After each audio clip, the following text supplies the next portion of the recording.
তুলির ফর্সা নগ্ন ঘাড় দেখা যাচ্ছে। সদ্য স্নান করে চুল মুছতে মুছতে এসে দাঁড়িয়েছে আয়নার সামনে। বিছানা থেকে তাকিয়ে আছে ইশতিয়াক। সে চাইলেই এখন উঠে গিয়ে বাহুডোরে বেঁধে ঘাড়ে চুমু খেতে পারে, কারণ রূপবতী তরুণী তার বিয়ে করা পত্নী। তবুও আজ এটা করবে না বলে ঠিক করেছে। আজ রাতেও তুলির সঙ্গে ঘনিষ্ঠ হওয়া থেকে বিরত থেকেছে। এর কোনো বিস্ময়কর ব্যাখ্যা নেই। এটা তার নিজের সঙ্গে এক ধরনের খেলা। সে মাঝে মাঝে দূর থেকেও উপভোগ করতে চায় তুলিকে, যেন এই রূপবতী তরুণী তার স্ত্রী নয়, প্রণয়িনী, যেন পাশের বাসার জানালায় দাঁড়িয়ে থাকা রমণী, যেন গোসল শেষে কোনো বাসার ছাদে বালিকা কাপড় রোদে দিতে এসেছে, কিংবা চেয়ারে বসে ভেজা চুল শুকোতে মেলে বসে আছে। তাদেরকে দূর থেকে কেবল মুগ্ধ হয়ে দেখা যায়, প্রেমে পড়া যায়, চাইলেই ছোঁয়া যায় না। সর্বোপরি ইশতিয়াক মাঝে মাঝে তুলিকেও না পাওয়ার বিরহ বেদনা উপভোগ করতে চায়। এই যেন তার ব্যক্তিগত ছেলেমানুষিক খেলা। কিন্তু ইশতিয়াক পারল না। চোখের সামনে তুলির সদ্য স্নান করা উন্মুক্ত পিঠে মুক্তোর মতো জল করছে ফোঁটা ফোঁটা জল। লাল ব্লাউজের উপরিভাগ খানিকটা ভিজে আছে। তুলি আয়নায় ওর দিকে চোখ পাকিয়ে তাকিয়ে শাড়ির আঁচল টেনে পিঠ ঢেকে নিল। নিজেকে দেয়া প্রতিশ্রুতি ভঙ্গ করে নিজের সঙ্গে প্রতারণা করে বিছানা থেকে উঠে গেল ইশতিয়াক। তুলিকে পেছন থেকে জড়িয়ে ধরে থুতনি মাথায় ঠেকিয়ে আয়নায় তুলির চোখের পানে চোখ রাখে। চোখ নামিয়ে নেয় তুলি, যেন লজ্জা পেয়েছে নববধূ। মাথা থেকে শ্যাম্পুর মিষ্টি ঘ্রাণ নাক দিয়ে ঢুকে শরীরে রন্ধ্রে রন্ধ্রে ছড়িয়ে পড়ায়, যেন প্রতিশ্রুতি ভঙ্গের দাবিতে দেহে মিছিল হচ্ছে। এটা কি শ্যাম্পুর নিজস্ব ঘ্রাণ? কৃতিত্ব কি তার?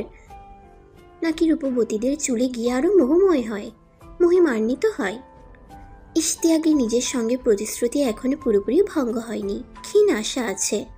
সে কেবল মাথায় থুতনি ঠেকিয়ে দাঁড়িয়ে আছে। এমন প্রেমিক প্রেমিকারাও করতে পারে। তুলি, তোয়ালে দাও, আমি মুছে দিচ্ছি চুল। চুল কি ভেজা? মুছে নিয়েছি তো। ভালোভাবে মুছে দেই, দাও। তুলি তোয়ালে নেয়, চুল মুছে দেয়া শেষ করে মুঠো করে ঘাট থেকে সব চুল সরিয়ে সামনে নেয় ইশতিয়াক। বাহু ধরে বেঁধে নিয়ে ঠোঁট ছুঁয়ে দেয় উন্মুক্ত ঘাড়ে। ভেঙে ফেলে প্রতিশ্রুতি। তুলি গলায় কৃত্রিম বিরক্তি এনে বলল, ছাড়ুন তো। ইশতিয়াক অবাধ্যবর, সে ছাড়ে না।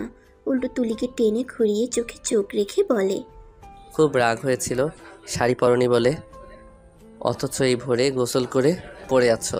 তুলি পুনরায় মুচড়া মুচড়ি করে বলল, ছাড়ুন তো, আমি কারোর জন্য পড়িনি, এখন ইচ্ছে হয়েছে তাই পড়েছি।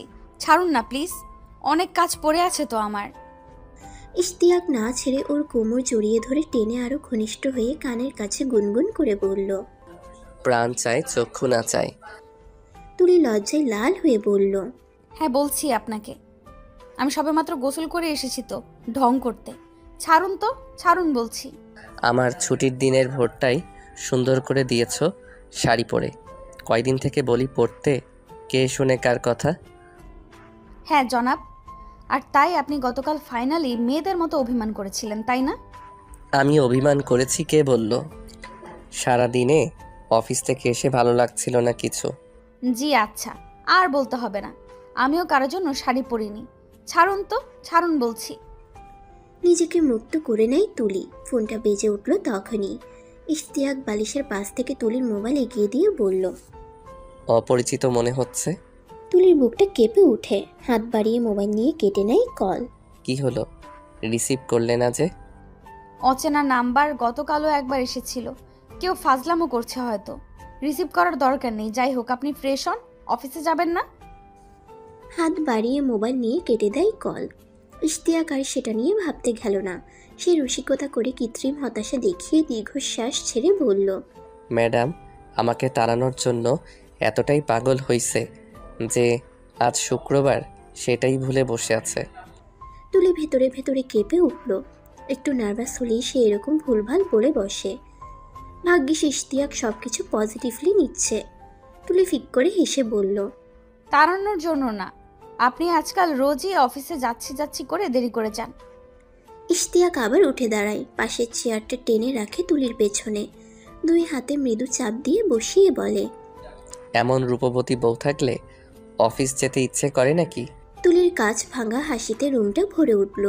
ইশতিয়াক হাতের তালুতে তেল নিয়ে ওর চুলে দিচ্ছে। মানুষটাকে আয়নায় তাকিয়ে দেখছে তুলি। দিনকে দিন যেন শিশু হয়ে যাচ্ছে, অথচ মাথায় দু একটা সাদা চুল উকি মারা শুরু করেছে। দেখতে সুদর্শন, না বলার উপায় নেই। লম্বা আর সুটাম দেহের অধিকারী, মাথা ভর্তি কালো চুল। এখন শর্ট প্যান্টের সঙ্গে বেগুনি রঙের পাতলা গেঞ্জি পরে আছে। এরকম পোশাকে একদম বাচ্চা ছেলে লাগে ওকে, অথচ অফিসে যাওয়ার সময় পোশাক পরে নিলে লাগে ভিন্ন কোনো পুরুষ। কি হলো, এভাবে তাকিয়ে আছো কেন? আপনাকে দেখি। আমাকে দেখার কি হলো? কিছু হয়নি। আচ্ছা শুনুন না, আজ কোথাও বেড়াতে যাই? আমরা কিন্তু বিয়ের পর দূরে কোথাও বেড়াতে যাইনি। ইশতিয়াক চুল বেঁধে দিতে দিতে বলল। অফিস থেকে লম্বা ছুটি ছাড়া কোথাও বেড়াতে যাওয়া যায় বলো? তাহলে ঢাকার আশেপাশে কোথাও যাই। সে তো যাওয়াই যায়, আজই বিকেলে যাই। বলো কোথায় যাবে? কাশফুল দেখতে যাব। কাশফুল কোথায়? দিয়াবাড়ি কাশবন আছে না? ও হ্যাঁ, আচ্ছা তাহলে যাওয়া যায়। জুম্মার নামাজ পড়ে এলো ইশতিয়াক, টুপি মাথা থেকে রেখে বলল। ক্ষুধা লাগছে, আসো খাই। তুলি ভ্রু কুচকে তাকিয়ে আছে। ইশতিয়াকের চেহারা দেখিয়ে বোঝা যাচ্ছে কথাটা ডাবল মিনিং করে বলেছে সে। বিছানায় শুয়ে মোবাইল টিপছিল তুলি। মোবাইল রেখে উঠে গেল ইশতিয়াকের কাছে। পরনে পাঞ্জাবি আর কোচা কোচা দাড়িতে মানুষটাকে দেখতে ভীষণ মায়াবী লাগে। আনমনে তুলি নিজের দু হাত বাড়িয়ে ওর গাল ধরল। কি হলো? তুলি খানিক লজ্জা পেয়ে ওর বুকে মুখ লুকোয়। ইশতিয়াক ওর মাথায় হাত রেখে বলল। চলো খেয়ে নেই, কাশবনে যাবে বলেছিলে তো। হ্যাঁ চলুন। টেবিলে ধোয়া ওঠা গরম ভাত, কই মাছ ভুনা, লাল শাক আর ডাল এনে রেখেছে তুলি। ঘুম থেকে উঠে তাকে শাড়ি পরতে দেখে এমনিতেই ইশতিয়াকের মেজাজ ফুরফুরে হয়ে আছে। এখন খাবার টেবিলে গিয়ে তার মন ভালো হওয়ার উপলক্ষ যেন আরেকটা বেড়ে গেল। আজ দিনটা এত সুন্দর কেন? আজ কি বারবার মন ভালো হওয়ার ঘটনা ঘটবে? কই মাছ ভুনা তার ভীষণ পছন্দের খাবার। ভাজা কই মাছ একটু ঝোল বেশি হতে হবে, বেশি থাকবে ফালি ফালি করা কাঁচা মরিচ, লবণ বেশি হতে হবে যেন একদম লাগিয়ে খেতে না হয়। বাটির দিকে তাকিয়েই মনে হচ্ছে সব কিছু ঠিকঠাক। জিভে জল চলে এসেছে। অন্যদিন সে ডালে লাল শাক মিশিয়ে নিয়ে সক্ষরে খায়, সঙ্গে থাকে কাঁচামরিচ আর লেবু। কিন্তু আজ এসব অবহেলিত। দুদিন আগে এই টাটকা কই মাছগুলো ইশতিয়াকদের গ্রামের বাড়ি থেকে এসেছে। তার মা পাঠিয়েছেন এখানে, কারণ সবাই জানেন ইশতিয়াক কই মাছ ভুনা ভীষণ পছন্দ করে। তুলি চেয়ার টেনে না বসে ইশতিয়াকের আগ্রহ নিয়ে খাওয়া দেখে ঠোঁট টিপে হাসছে, যেটা চোখ এড়ালো না তার। আরে তুমি এই সময় আবার এভাবে হাসছো কেন? আমাকে আজ মেরে ফেলবে না কি তুলি? তুলি চেয়ার টেনে বসে হাতের মুঠোয় থুতনি ঠেকিয়ে বলল। কিভাবে হাসলাম? ঠোঁট টিপে। তো কি হয়েছে? খাওয়ার সময় এত ব্যাখ্যা করতে পারবো না তো, অন্যদিন বলবো। তুলি নির্লিপ্ত চেহারায় বলল। কাকে বেশি ভালোবাসেন, কই মাছ নাকি আমাকে? মহিলা মানুষের অদ্ভুত চিন্তাভাবনা। তোমাকে ভালোবেসে যা করি, কই মাছকে কি তা করতে পারবো? তোমার যা আছে কই মাছের কি তা আছে? তুলি ফিক করে হেসে আবার নিজেকে সামলে নিয়ে বলল। তবুও বলুন। হ্যাঁ জানি তো, মহিলা মানুষের তবু আরেকটা আছে, কই মাছকে খাওয়া যায়, তোমাকেও কি খাওয়া যাবে? আপনি এভাবে কথা বলছেন কেন? কিভাবে? কেমন রেগে রেগে? তুমি খাও তো? না খাবো না। তাহলে এভাবে তাকিয়ে থেকো না। কেন? এভাবে তাকিয়ে থাকলে অস্বস্তি লাগে। বলেন কি, কেন? এভাবে তাকালে যে অস্বস্তি লাগে জানো না? না তো। তুমি ধরো একা একটা রাস্তা দিয়ে হেঁটে যাচ্ছ, তোমার দুই হাতে কোনো ভ্যানিটি ব্যাগ নেই, কলম নেই, মানে হাতকে ব্যস্ত রাখার কিছুই নেই। আশেপাশে তাকিয়ে দেখে দেখে যাওয়ার মতো বিশেষ কিছু নেই। এই পরিবেশে তুমি হাঁটছ, আর কেউ খানিক দূর থেকে বসে তোমাকে দেখছে এবং সেটা তুমি বুঝতে পারছো। তখন কেমন লাগে জানো? এক ধরনের অস্বস্তি বোধ হয়। মানুষকে বিব্রত করার জন্য আগে এগুলো করতাম। মানুষকে না, বলুন মেয়েদেরকে একা পেলে এভাবে দেখতে। ইশতিয়াক তাকিয়ে দেখে তুলির মুখময় দুষ্ট হাসি ছড়িয়ে আছে। সে শাসানোর ভঙ্গিতে বলল। এই তুমি কি খাবে না? একটু আগেই বললাম তো খাবো না। খাবে না কেন? এমনিতেই। চুপ, খাও তাড়াতাড়ি। তুলি অন্যদিকে মুখ ফিরিয়ে বলল। হাত কাটা। বলো কি, কিভাবে? এই তো আমার সতীন কই মাছগুলো কাটতে গিয়ে বুড়ো আঙুল কেটে গেল। এই জন্য খাচ্ছ না? ভাবছিলাম আপনি খাইয়ে দেবেন, কিন্তু কই মাছ দেখে তো দিন দুনিয়া ভুলে গেছেন। ইশতিয়াক পুরুষালী গলায় হেসে উঠল। তার হাতের প্লেট নিয়ে গেল তুলির পাশের চেয়ারে। চলো এক প্লেটেই খাই। আমি নিজে এক লোকমা খাবো, তোমাকে দেব এক লোকমা। জি না, আপনার খাওয়ায় সমস্যা হবে, থাক পরে খাওয়াবে, না হয় আমি চামচ দিয়ে খাই। দুটি দেহ একটি মন বলে প্রেমিক মহলে একটা কথা আছে না? হুম। আমাদের দুটি মুখ একটি পেট। তুলির কাঁচ ভাঙা হাসিতে পুরো ঘর ভরে উঠল। ইশতিয়াক এক লোকমা ভাত বাড়িয়ে দিল ওর দিকে। তুলি ইচ্ছা করে ভাত মুখে নিয়ে দাঁত দিয়ে মৃদু চাপ দিয়ে ওর আঙুল ছাড়ল। আশ্চর্য, তুমি ভাতের সঙ্গে আমার আঙুল খাবে নাকি? কেন, কি হয়েছে? কামড় দিচ্ছিলে যে। কামড় দেবো কেন আপনাকে? আমি বাচ্চা নাকি? ইশতিয়াক নিজে এক লোকমা খেয়ে ওর দিকে আবার বাড়িয়ে দেয়। তুলি এবার আরেকটু তীব্র করলো দাঁতের চাপ। আঁচ ফুটে উফ করে ছাড়িয়ে নেয় ইশতিয়াক। আবার? কি? আমি মুখে ভাত দিয়ে যখন বের করে আনতে যাই, তখনই তুমি একটু চাপ দিয়ে দিয়ে আঙুল আনতে দিচ্ছ। আরে না, আমার মুখ ছোট আর আপনার হাত হাতারির মতো মোটা। হাতির হাত থাকে। আজাইরা কথা না বলে চুপচাপ খাও তো। পানি দেন। তোমার কাছেই তো, নিজে খাও। না, আপনি যখন কষ্ট করে খাওয়াচ্ছেন, আপনি পানিও খাওয়ান। ইশতিয়াক টেবিলে প্লেট রেখে পানি ঢেলে নিজ হাতে ওকে খাওয়াচ্ছে। তখনই তুলি বিষম খেয়ে ওর পুরো পাঞ্জাবিতে পানি ফেলে ভিজিয়ে দিল। ইশতিয়াক গ্লাস রেখে ভ্রুকুচকে তাকিয়ে থেকে বলল, ইচ্ছা করে এমন করলে কেন? কি ইচ্ছে করে করলাম? তোমার মোটেও কাশি আসেনি, অথচ ইচ্ছা করে পাঞ্জাবি ভিজিয়ে দিয়েছ। অযথা অপবাদ দেবেন না তো, আমি ইচ্ছে করে এমন করিনি। হইছে, তাড়াতাড়ি খাও, পাঞ্জাবি চেঞ্জ করতে হবে আমার। খাওয়া দাওয়ার পর তুলি টেবিল পরিষ্কার করে এসে দেখে ইশতিয়াক পাঞ্জাবি চেঞ্জ করে নিয়েছে। এখন আয়নার সামনে দাঁড়িয়ে চুল ঠিক করছে। তুলি পেছন থেকে জড়িয়ে ধরে ওর পিঠে গাল চেপে ধরে বলল, সরি। ইশতিয়াক আয়নার দিকে তাকিয়েই বলল, কেন? আমি ইচ্ছে করে ভিজিয়ে দিয়েছি। আয়না থেকে ঘুরে তুলির মুখোমুখি হয়ে বলল। এমন করলে কেন? তুলি ফিক করে এসে বলল, আপনার বাড়ির সবাই আমাকে বুঝিয়েছেন আপনি নাকি খুব বদমেজাজি, হুটহাট প্রচণ্ড রেগে যান, তাই আমি যেন একটু বুঝে শুনে মানিয়ে চলি। কিন্তু এতদিন থেকে রাগের কিছুই দেখছি না, তাই আজ হুট করে রাগানোর দুষ্টুমি মাথায় চাপলো, অথচ রাগের নিয়ে একটুও ফেল হয়ে গেলাম। ও তাহলে এই ঘটনা। ঠিক আছে, রেডি হয়ে যাও, বের হই। দুজন 3:30টার দিকে বের হয়ে পড়ে। রিক্সা নিয়ে ছুটে চলে যায় ইট কংক্রিটের কর্মব্যস্ত শহরের পেছনে ফেলে। রাস্তায় প্রচুর ধুলোবালির কারণে বিরক্ত হয়ে ওঠে দুজনেই, কিন্তু সকল ক্লান্তি বিরক্তি কেটে যেতে সময় লাগলো না। তারা ক্রমশই এক টুকরো সবুজের জগতে ঢুকে পড়ছে। উপরে শুভ্র নীল আকাশ আর সবুজের প্রান্তরে হারিয়ে যাবার হাতছানি। খানিক পর তারা পৌঁছে যায় দিয়া বাড়ির বটতলায়। তুলি মুগ্ধ হয়ে বলল, সুন্দর না? বিশাল বটগাছের দুই পাশে রাস্তা গেছে। এই জায়গাটার নামই বটতলা। এখানে অনেক নাটকের শুটিং হয়। ভাগ্য ভালো থাকলে তোমার তাহসান বাবুকেও পেয়ে যেতে পারো। হ্যাঁ, একদিন বলেছিলাম, সেটা মনে রাখছেন? আর একটু সামনে গিয়ে দেখা গেল মরা নদী। এটি তুরাগ নদীরই একটি শাখা। ইশতিয়াক আঙ্গুল দিয়ে দেখালো, এই যে নদীর দুই পার সংযোগ করছে সেতু, এটা উপরে উঠলে আঁকাবাঁকা নদীর নজর কাড়া সৌন্দর্য উপভোগ করা যাবে। আমি অনেক আগে এসেছিলাম কয়েকবার। সেখান থেকে দেখা যায় পরিত্যক্ত নৌকা, জাল ফেলে মাছ ধরছে জেলেরা। চলো যাই। রোদ যাক, পড়ে গেলে ভালো লাগবে। রিক্সা বিদায় করে তারা চলে এলো লেকের পাড়ে। লেকের বাঁধানো পার। উদাস হয়ে বসে থাকা ছাড়াও পা চালিত নৌকা নিয়ে ঘুরছে মানুষ। নদীর পাড় ঘেঁষে ছোট ছোট দোকান। একটাই বসে চা দিতে বলে হাত মুখ ধুয়ে নিল তারা। চা এনে দিল ছোট্ট একটা ছেলে।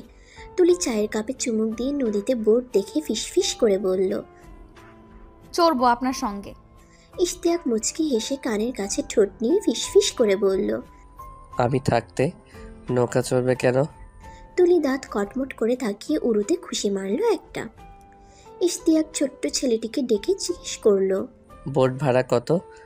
ঘন্টায় 200 টাকা। বেশি দূরে যাইয়েন না, আর এইখানে আবার বোট ভিড়াতে আইসান। আচ্ছা ঠিক আছে। দুজন চা খেয়ে দোকানে কথা বলে বোটের দিকে গেল। পা দিয়ে কিভাবে প্যাডেল নিয়ে চালাতে হবে দেখিয়ে দিল ছেলেটি। দুজন বোটে উঠে চড়তে গিয়ে মনে হলো হাঁসের পিঠে বসে আছে তারা। বোট দেখতেও অবিকল হাঁসের মতো। টলটলে স্বচ্ছ পানি, উপরে নীল আকাশ, নদীর পাড়ে চা ফুচকার দোকান। তুলির ডাক শুনে আকাশের দিকে তাকিয়ে বলল, ওয়াও, বিমান এত কাছ দিয়ে যাচ্ছে যে। হ্যাঁ, এখানে এলে এই দৃশ্য দেখা যায় প্রায়, কিন্তু সমস্যা হলো আমি তো বোট চালাতে পারছি না ভালোভাবে। বিমান তো আমাদের উদ্ধার করবে বলে মনে হয় না। তুলি চেহারা বিকৃত করে বলল, তাহলে মাঝখানে এলো কিভাবে নৌকা? প্রথম ধাক্কা আর বাতাসে এসেছে, এখন ঢেউয়ের সঙ্গে এদিক ওদিক যাচ্ছে। তুলির ফোনটা বেজে উঠল। তাকিয়ে দেখে সেই নাম্বার। কেটে দিল পলকে। কি হলো, রিসিভ করলে না যে? অপরিচিত নাম্বার। তুলির ভেতরে ভেতরে বোকামির জন্য নিজের উপরেই প্রচণ্ড রাগ হচ্ছে। তুলি নিজের উপর ভীষণ বিরক্ত হলো। সে এই নাম্বার এতক্ষণ থেকে ব্লক মারছে না কেন? ফোন সাইলেন্ট করে নাম্বারটি ব্লক দিতে আর দেরি করলো না তুলি। ইশতিয়াক এক আনাড়ি মাঝি, প্যাডেল দিয়ে ভুলভাল ঘোরাচ্ছে। বোট অন্যবারে এসে ঘাসের ঝোপঝাড়ের উপর আটকে গেছে। তুলি ওর অবস্থা দেখে খিলখিল করে হাসছে। এত হাসাহাসির কি আছে, আমরা এই পাড় দিয়ে উঠে যেতে পারি। কিন্তু ছেলেটি তো বলে দিয়েছে তাদের ঘাটে বোট দিয়ে যেতে। এক কাজ করি, আমি প্যাডেল দিই, আপনি ঘাস ধরে টানেন। পারবে? দেখি চেষ্টা করে। তুলি বসলো প্যাডেল দিতে। ইশতিয়াক এক হাতে বোট ধরে আরেক হাতে ঘাস টানছে, কিন্তু কাজ হচ্ছে না। এবার সে উঠে ভালোভাবে বসে ঘাসে বসে জোরসে টেনে ধরল। খানিক পরই ঘটল বিপত্তি। ঘাস ছিঁড়ে গিয়ে সে ডাল সামলাতে না পেরে বাজেভাবে পড়ে গেল নদীতে। বোটও একটুর জন্য উল্টে যাচ্ছিল। তুলি হায় আল্লাহ বলে কোনোভাবে বোট শক্ত করে আঁকড়ে ধরে বেঁচে গেল। ইশতিয়াক পানিতে পড়েই সঙ্গে সঙ্গে তার মোবাইল মানিব্যাগ পকেট থেকে বের করে হাত উঁচিয়ে ধরল। তুলি তাড়াতাড়ি নাও, দেখো মোবাইল ঠিক আছে কিনা। তুলি মোবাইল হাতে নিতে নিতে বলল, আপনি উঠুন বোটে। পাগল নাকি? বোটে ভর দিয়ে উঠতে গেলে উল্টে যাবে। এই নাও, জুতা রাখো। ভাগ্য ভালো কেটস পরিনি। তাহলে কি করবে এখন? আমরা এদিকে উঠে যাই, ওদের বললে নিজেরা নেবে এসে। এখান থেকে ঘুরে ওদের কাছে যাওয়াটা অনেক সময় লাগবে, তার চেয়ে আমি সাঁতরাই আর নৌকা টানি। কিন্তু এইভাবে তো আপনার অনেক কষ্ট হয়ে যাবে।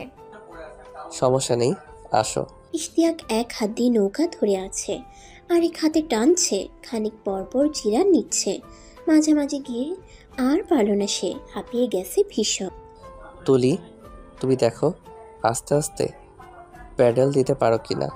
আমি পেছন থেকে ঠেলে ঠুলে বোট সোজা রাখবো। আচ্ছা, পারবো। কথাটি বলে তুলি ভ্যানিটি ব্যাগে মোবাইল মানিব্যাগ ঢুকিয়ে গলায় ঝুলিয়ে নেয়।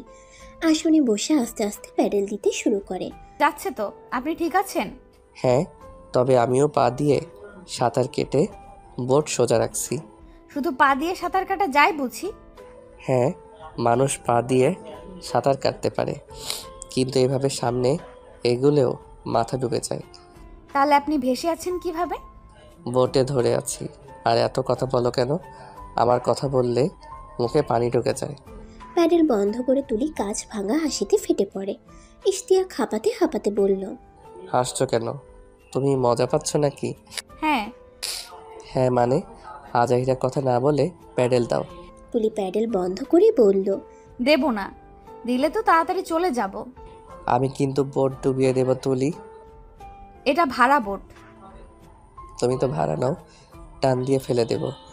তুলি ওর কথায় মনোযোগ না দিয়ে সেলফি তুলতে শুরু করে। ক্যামেরা এদিক ওদিক করে ঠিক করে ইশতিয়াককে ধরিয়ে তোলার জন্য। তুলি, ভালো হচ্ছে না কিন্তু। আরে স্মৃতি হিসেবে থাকবে তো। ইশতিয়াক বোট থেকে হাত ছেড়ে ডুব দিয়ে অনেকটা দূরে গিয়ে ভেসে উঠে বলল, আমি সাঁতার কেটে চলে যাচ্ছি, তুমি একে একে আসো এবার।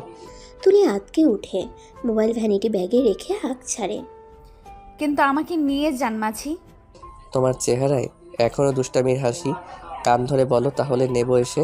শুনুন, এই পৃথিবীতে শুধু আপনার আমার না, আশেপাশে অনেক লোক আছে। নদীর পাড় থেকে স্টল থেকে তাকাচ্ছে। লোক সম্মুখে আপনার বউ কান ধরবে বলুন? ইশতিয়াক কথাগুলো শুনে হেসে ফেলায় পানি মুখে গিয়ে ভীষণ খেলো। তারপর পুনরায় বলল, কিন্তু তুমি এখনও দুষ্টামির ধান্দায় আছো। কাতর হয়ে বলো, তবেই নেব। আপনি কি পাথর? কাতর হয়ে বলতে হবে কেন? আপনারই তো বউ। হাসির কথা বলবে না তো তুলি। হাসলে পানি মুখে চলে যায়। কথাটি শুনে তুলি মুখে হাত দিয়ে হাসতে হাসতে বারংবার নুয়ে পড়ছে। ততক্ষণে ইশতিয়াক ডুব দিয়ে বোটের কাছে চলে এলো। এত না হেসে প্যাডেল দাও। মাঝি আসছেন? আমি মাঝি হলাম কবে থেকে? আপনি আমার মাঝি। হ্যাঁ, আমি তোমার নদীর ব্যক্তিগত মাঝি। তুলি চোখ পাকিয়ে তাকিয়ে বলল, আমার নদী মানে? তুমি প্যাডেল দেবে? ওই দেখা যায় বক, আমি পেডেল দেই, আপনি বকের কাছে নিয়ে যান। তুলি, আশপাশের মানুষ তাকাচ্ছে, প্লিজ তাড়াতাড়ি যাও, আমারও হাত ব্যথা এসে গেছে। জি আচ্ছা জনাব, যাচ্ছি। তুলি প্যাডেল দিতে শুরু করে। প্যাডেলের তীব্র শব্দ, সে হাত ছেড়ে বলল, মাঝি, আপনি আমার পেছনে, তাই ভালো লাগছে না। দেখা গেলে ভালো লাগতো। ঢং করো না তো তুলি, তাড়াতাড়ি পারে যাও। ভেজা কাপড় নিয়ে তো আর কাশফুল দেখা যাবে না। মন খারাপ হচ্ছে, চিন্তা করতে হবে না, আগে পারে যাই। দুজন খানিক পর চলে এলো কিনারায়। উৎসুক জনতার ভিড় হবার আগেই ইশতিয়াক দোকানে বোর্ড বুঝিয়ে দিয়ে তুলিকে নিয়ে সেখান থেকে কেটে পড়ল। কি করবেন এখন? ভেজা কাপড়ে আর না হেঁটে বাসায় চলে যাই? ইশতিয়াক পিছু ফিরে ওর দিকে তাকিয়ে বলল, ভিজেই তো গেছি, এভাবে বাসায়ও ফিরতে হবে, সুতরাং ঘোরাঘুরি করেই যাই। লোকে দেখে কি বলবে? আরে মানুষ তো বুঝবেই পড়ে গিয়েছিলাম, এগুলো ব্যাপার না। তাছাড়া গ্রামে কত বছর আগে সাঁতার কেটেছিলাম, আজ পড়ে যাওয়ায় সাঁতরানো হলো। তুলি হেসে বলল। আহা, মন বুঝ। ইশতিয়াক ভেজা হাতে ওর গাল টিপে ধরে বলল, তাছাড়া আমার বউটা যদি বরের বিপর্যস্ত অবস্থা দেখে মজা পায়, তাহলে মাঝে মধ্যে এমন অনাকাঙ্ক্ষিত কাণ্ড হলে মন্দ কি? তুলি আর কিছু বলল না। ইশতিয়াকের এক হাত বাহুডোরে বেঁধে গাল চেপে ধরে হাঁটতে লাগলো। ইশতিয়াক খানিক পর বলল, আমার পাঞ্জাবি ভেজা, তুমি ভিজে যাবে তো? ভিজে যাক। হ্যাঁ, তাও ঠিক, বরকে ধরেই তো ভিজবে, আমার জলেই ভিজবে তুমি। আপনি এমন ডাবল মিনিং শিখছেন কোত্থেকে? বদ আছেন অনেক। আমি আগে তো এত কিছু জানতাম না, তোমার সঙ্গ পেয়ে বধ হয়ে গেছি। আমি এরকম পচা কথা কখনো বলি না। সামনে তাকিয়ে মুগ্ধতায় দুজনের আলাপচারিতা কমে এলো। হেঁটে হেঁটে কাশফুলের মাঝামাঝি রাস্তায় চলে এসেছে তারা। দুই পাশে সারি সারি কাশফুলের গাছগুলো বাতাসে মৃদু কাঁপছে। তুলি গুনগুন করলো রবীন্দ্রনাথের কবিতার দুটো লাইন। চিকচিক করে বালি, কোথাও নেই কাদা, একধারে কাশবন, ফুলে ফুলে সাদা। ইশতিয়াক আকাশের দিকে তাকায়। সাদা সাদা নরম মেঘের ফাঁক গলে কাশবনে ঝরে পড়ছে রোদ। নিচে যত দূরে চোখ যায় দৃষ্টি জুড়ে শুধু কাশফুল আর কাশফুল। বিস্তীর্ণ এলাকা যেন শুভ্রতার চাদরে মোড়া এক অপরূপ সৌন্দর্যের রাজ্য। কেমন লাগছে তুলি? ভালো, তবে ছবির মতো নয়। ইশতিয়াক খানিক হেসে বলল, চলো ওই দিকে যাই, দেখি পাঞ্জাবি খুলে চিপে দেওয়ার মতো আড়াল পাই কিনা। কাশবনের চারপাশে ঝকঝকে আঁকা বাঁকা ছোট ছোট রাস্তা, পিচ ঢালা রাস্তা। তারা হাঁটছে সেসব পথ ধরে। হঠাৎ এক খণ্ড নির্জন জায়গা চোখে পড়ে তুলির। চলো এইদিকে যাই। ইশতিয়াক দেখল রাস্তার বাঁ পাশে অনেকটা জায়গা জুড়ে বন কেটে খালি করা হয়েছে।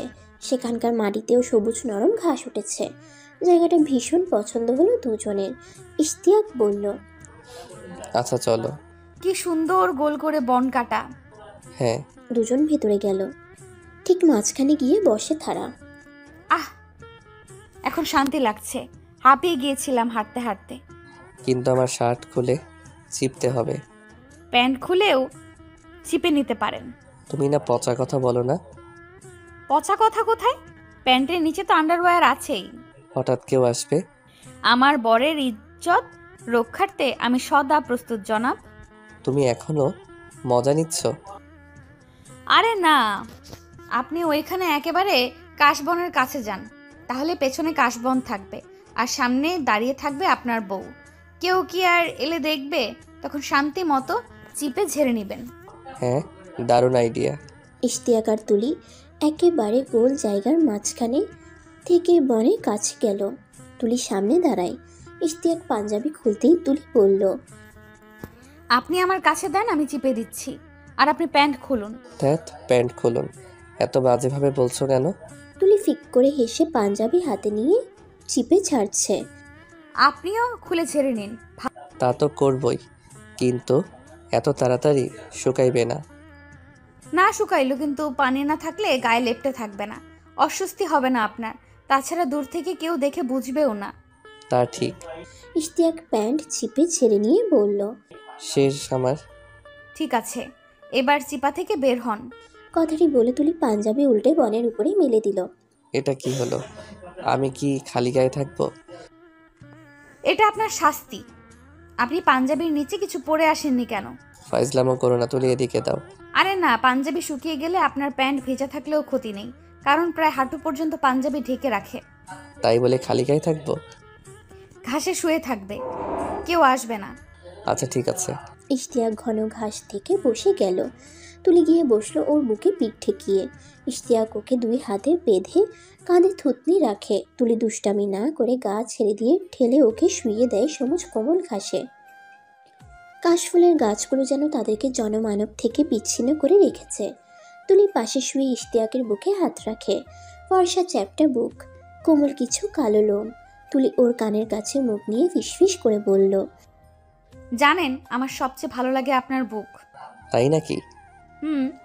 ইশতিয়াক মুচকি এসে বলল, জায়গাটা কেমন নীরব, মনে হচ্ছে আমরা স্বামী স্ত্রী না, প্রেমিক প্রেমিকা লোকালয় থেকে পালিয়ে এসেছি চুটিয়ে প্রেম করার জন্য। তুলি ঠোঁট টিপে হাসে। ইশতিয়াক মুগ্ধ হয়ে তাকিয়ে ঠোঁট চেপে ধরে ওর গালে। তুলি নিজেকে মুক্ত করে এক পা ওর উপরে তুলে আরেক হাত দিয়ে ওকে ধরে গলায় মুখ লুকিয়ে গরম শ্বাস প্রশ্বাস ছেড়ে বলল, আমি আপনার মতো বিয়ে করব না, কখনো ভাবিনি। ঠিক, কিন্তু কখনো ভাবতে পারিনি বিয়ের পর জীবনটা এত সুন্দর উপভোগ্য হতে পারে। মন জুড়ে এত প্রশান্তি আমি কখনো পাইনি। ইশতিয়াক ওর কথা খেয়াল করছে না। বন থেকে কোনো কিছু শব্দ তার কানে ভেসে আসছে। সে তুলিকে ছাড়িয়ে তাকাতেই শব্দ থেমে গেল। কোথাও যেন কিছু নেই। ভুল শুনেছে নাকি সে? তুলি এবার ওর বুকে মাথা রেখে চোখ বুজে নেয়। খানিক পর ইশতিয়াক দেখে একটা বাইক বনের চারপাশের রাস্তা দিয়ে ঘুরছে। একজন বাইকের পেছনে বসা, কিন্তু কেউই এদিকে তাকাচ্ছে না। তবুও ইশতিয়াকের কাছে কোনো একটা সমস্যা আছে বলে মনে হচ্ছে। সে তুলির মাথায় হাত বুলিয়ে দিতে দিতে চোখ কান সজাগ রাখছে। আরও খানিক সময় যেতেই দেখে একটা গাড়ি বনের চারপাশ দিয়ে ঘুরে চলে গেল। চারিদিকে আবার পিন পতন নীরবতা। তুলি চুপচাপ শুয়ে আছে বুকে।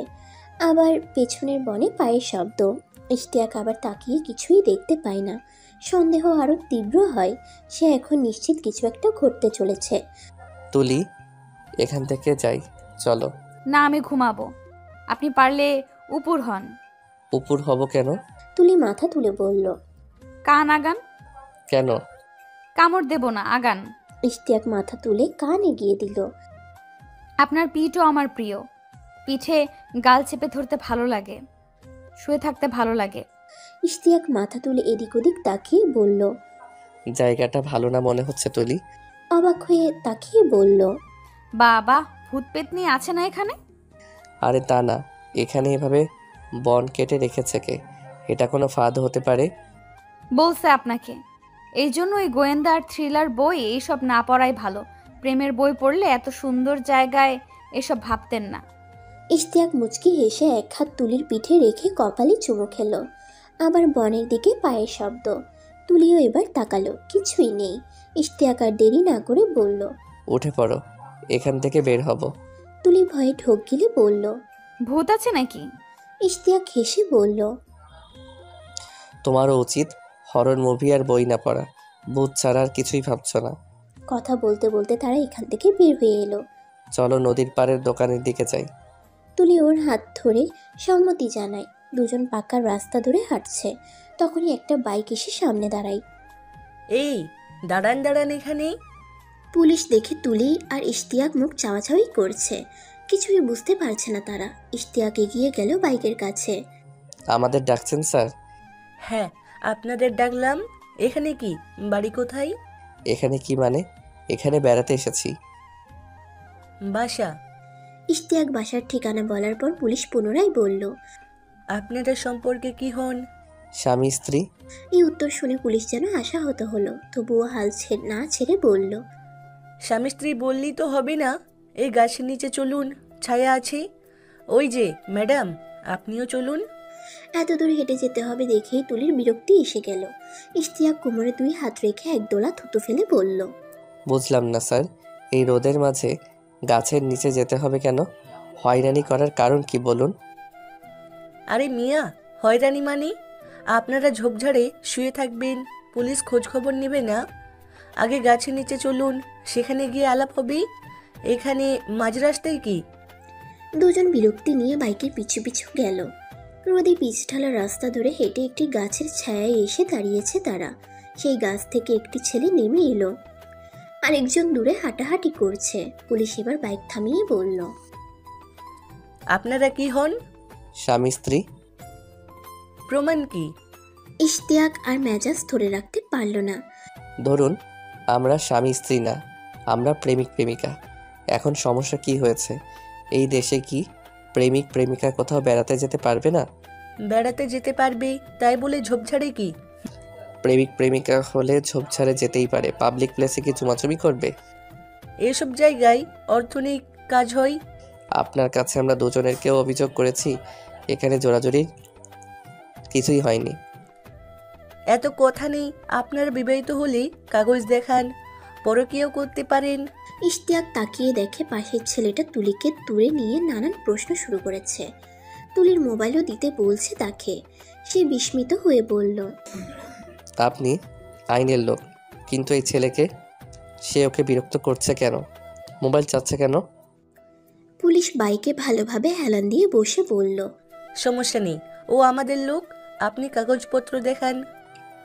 মানুষ কি কাগজপত্র সাথে নিয়ে ঘুরে? সবচেয়ে বড় কথা, আমরা স্বামী স্ত্রী না হলেই বা সমস্যা কি? দুটা ছেলে মেয়ে কি বেড়াতে আসতে পারে না? বুঝেছি, আপনারা বিবাহিত না, প্রেমিক প্রেমিকা মনে হচ্ছে। ইশতিয়াক রেগে গিয়ে বলল, হ্যাঁ, প্রেমিক প্রেমিকা, তাতে হয়েছেটা কি? প্রেমিক প্রেমিকা হলে এখানে যে এসেছেন, দুজনের পরিবার কি জানি? দূরে সেই তৃতীয় ব্যক্তিও তাদের কাছে এলো। ইশতিয়াক আঙ্গুল দিয়ে কপালের ঘাম মুছে বলল, প্রেমিক প্রেমিকা কি মা বাবাকে জানিয়ে সব জায়গায় যায়? পুলিশ এবার যেন দুর্বলতা খুঁজে পেল। মুচকি হেসে বলল, আমরা সেক্ষেত্রে দুজনের পরিবারের কাছে কল দিয়ে জানাই, নাম্বার দিন অভিভাবকের। আপনি এটা কেন করবেন? একটা পরিবারের কাছে পুলিশ কল দিলে তো এমনিতেই ওরা বাজে কিছু ভেবে ভয় পাবে। সাধারণ বিষয় আপনি বড় করবেন কেন? সাধারণ কিভাবে? আপনি মা বাবাকে না জানিয়ে ঝোপঝাড়ে যাবেন, এটা কি অন্যায় নয়? আমরা কি বাচ্চা ছেলে মেয়ে? সব কিছু মা বাবাকে জানিয়ে আমাদের করতে হবে কেন? তাছাড়া মা বাবা কি লুকিয়ে? বাচ্চারাও তো অনেক কিছুই তো করে, খেলায় যায়, ঠান্ডায় আইসক্রিম খায়, অনেকে সিগারেট খায়, স্কুল পালায়। অন্যায় হলেও এসবের সঙ্গে পুলিশের সম্পর্ক কি? তৃতীয় লোকটা এবার ইশতিয়াকের হাত ধরে দূরে টেনে নিয়ে বলল, আরে ভাই, আপনি বোকা নাকি? এসব ঝামেলায় যাচ্ছেন কেন? থানায় নিবে, পরিবারের মানুষ ডাকবে, এর চাইতে 10-12 হাজার টাকা দিয়ে কেটে পড়ুন। ইশতিয়াক মুচকি এসে বলল, জানতাম তোমাদের এসব ধান্দা। সে আবার পুলিশের কাছে এসে বলল, এই পোশাক পরে ব্ল্যাকমেলের কাজ করেন। যাই হোক, কোনো টাকা পয়সা পাবেন না। আপনি যা ইচ্ছা করেন, থানায় নিতে হলে নেন। আর গাছের উপর থেকে ভিডিও করিয়েছেন তো, পারলে সাংবাদিক ডাকেন, রিপোর্টার এনে চ্যানেলে লাইভ দেখান। আমারও দরকার লোকজন জানানো। আর আমরা বিবাহিত কিনা তার কাগজ দেখাতে পারবো না। আমরা বিবাহিত না। এবার কি করবেন করুন। পুলিশ খানিকটা থমথমে খেয়ে গেল। তাকে রক্ষা করলো তুলির সঙ্গে কথা বলা ছেলেটি। ফিসফিস করে এসে কি যেন বলল। পুলিশের চেহারায় হাসির ঝলক। পুলিশ ছাড়াও অন্য 2 ছেলে ফিসফিস করে কথা বলতে শুরু করলো। ওরা কিছু একটা তুলির কাছে পেয়েছে। 3 জনকেই খুশি খুশি দেখা যাচ্ছে। ইশতিয়াকের কানেও এলো ওদের কিঞ্চিত কথাবার্তা। হলুদ গেঞ্জি পরা ছেলেটি যে তুলির সঙ্গে কথা বলেছে সে বলল, মেয়েটির সঙ্গে টাকাই নাই, ওকে ব্ল্যাকমেল করে তেমন লাভই হবে না। পরে তো পাবো। মেয়েটির ফোন থেকে সবকিছু আমাদের মোবাইলে নিয়ে রাখি। ওর জামাইকে দেখাই, তাকে ব্ল্যাকমেল করলে টাকা মিলবে। আরে না, তাতে জামাই বউয়ের মাঝে ঝামেলা হবে, আমরা টাকা পাবো কিভাবে? তাও ঠিক। আচ্ছা, বউকে আরও প্রেশার দিয়ে রাখি আর জামাইয়ের নাম্বার রাখি। তৃতীয় ব্যক্তি মাথা নেড়ে সম্মতি জানায়। ইশতিয়াক পুরোপুরি কোনো কিছু বুঝতে পারছে না, তুলির দিকে তাকায়। খুবই বিপর্যস্ত দেখাচ্ছে ওকে।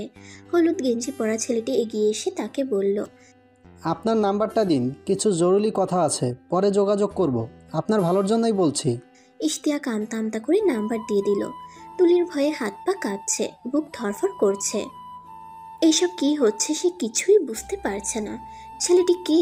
তাকে একটা নাম্বার থেকে কদিন আগে কল দিয়ে ছলনাময়ী আমার জীবন নষ্ট করেছিস এমন অনেক এলোমেলো কথা বলে অভিযোগ করেছিল। এমনভাবে কথা বলেছে তুলি নিজেই ভয় পেয়ে যায়, যেন সব কিছুই সত্য বলছে। কেউ শুনলে ভাববে আসলেই সে ছেলেটির সঙ্গে এমন কিছু করেছে।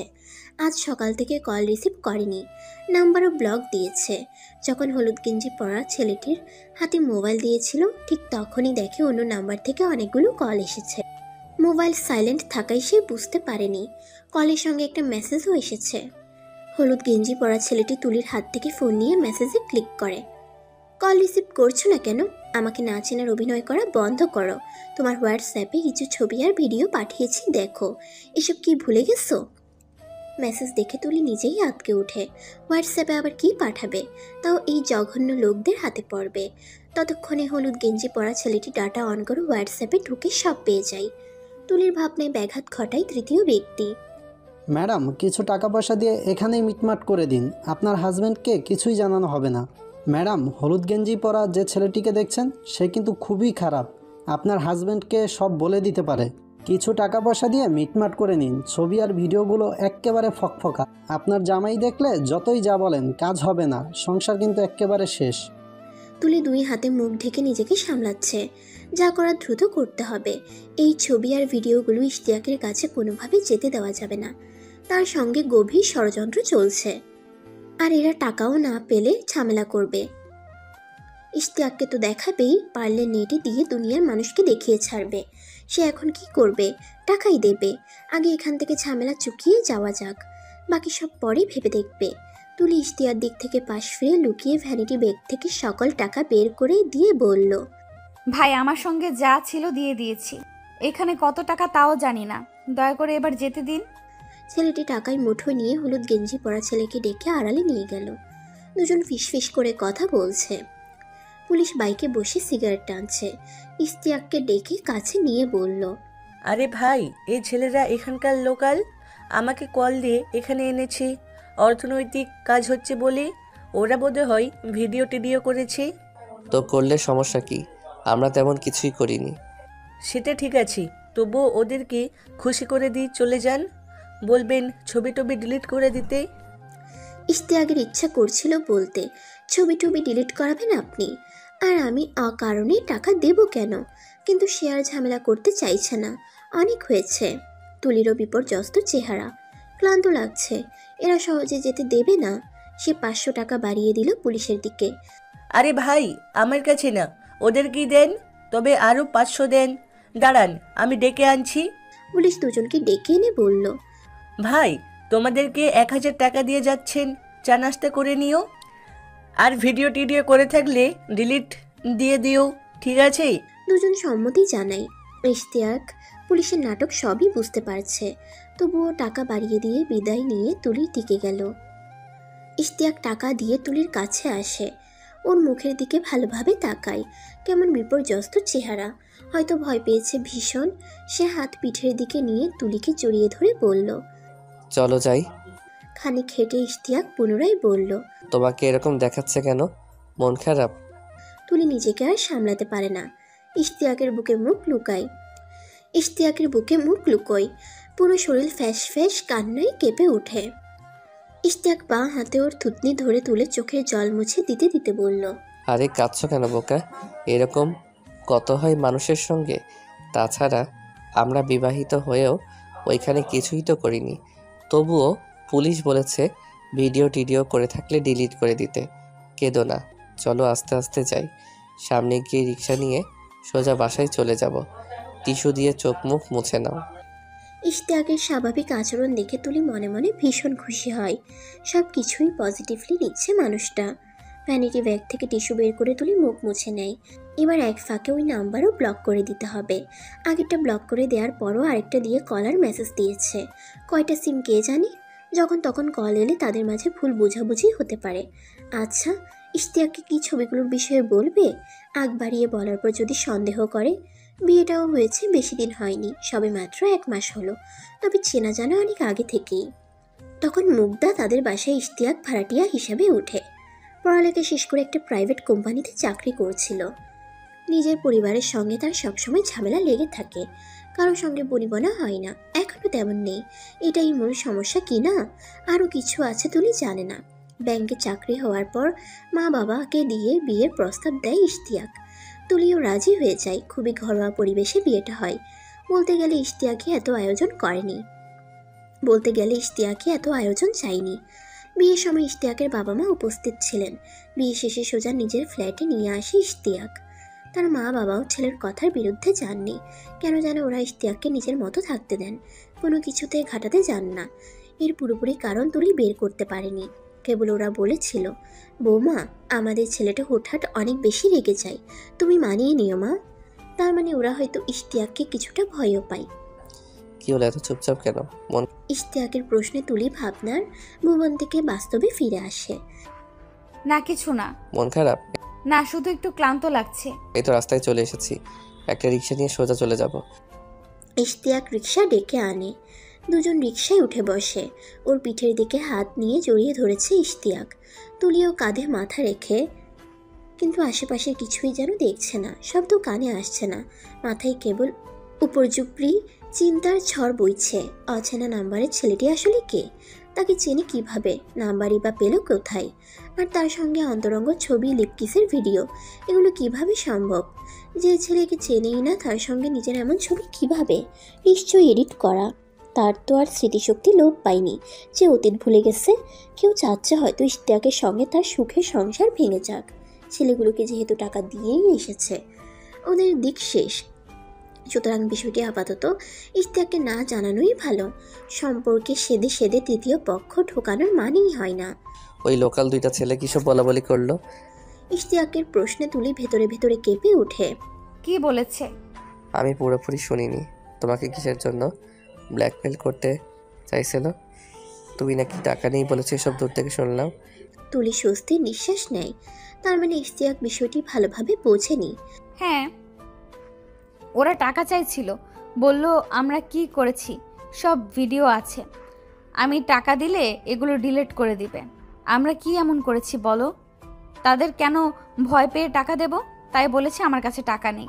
ভালো করেছ, সবগুলোই ধান্দাবাজের দল। তুই বোর হচ্ছ দেখে ঝামেলা মিটমিট করে চলে এলাম, না হয় দেখতাম কিভাবে টাকা নেয়।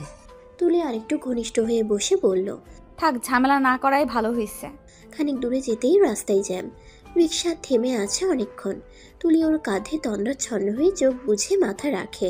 পাশেই ফুচকা ও বাদামওয়ালা দেখে ইশতিয়াক হাত ইশারায় ডেকে ফুচকা এবং বাদাম নেয়। তুলি কিছুই বুঝতে পারছে না, সে হয়তো ঘুমিয়েই গেছে।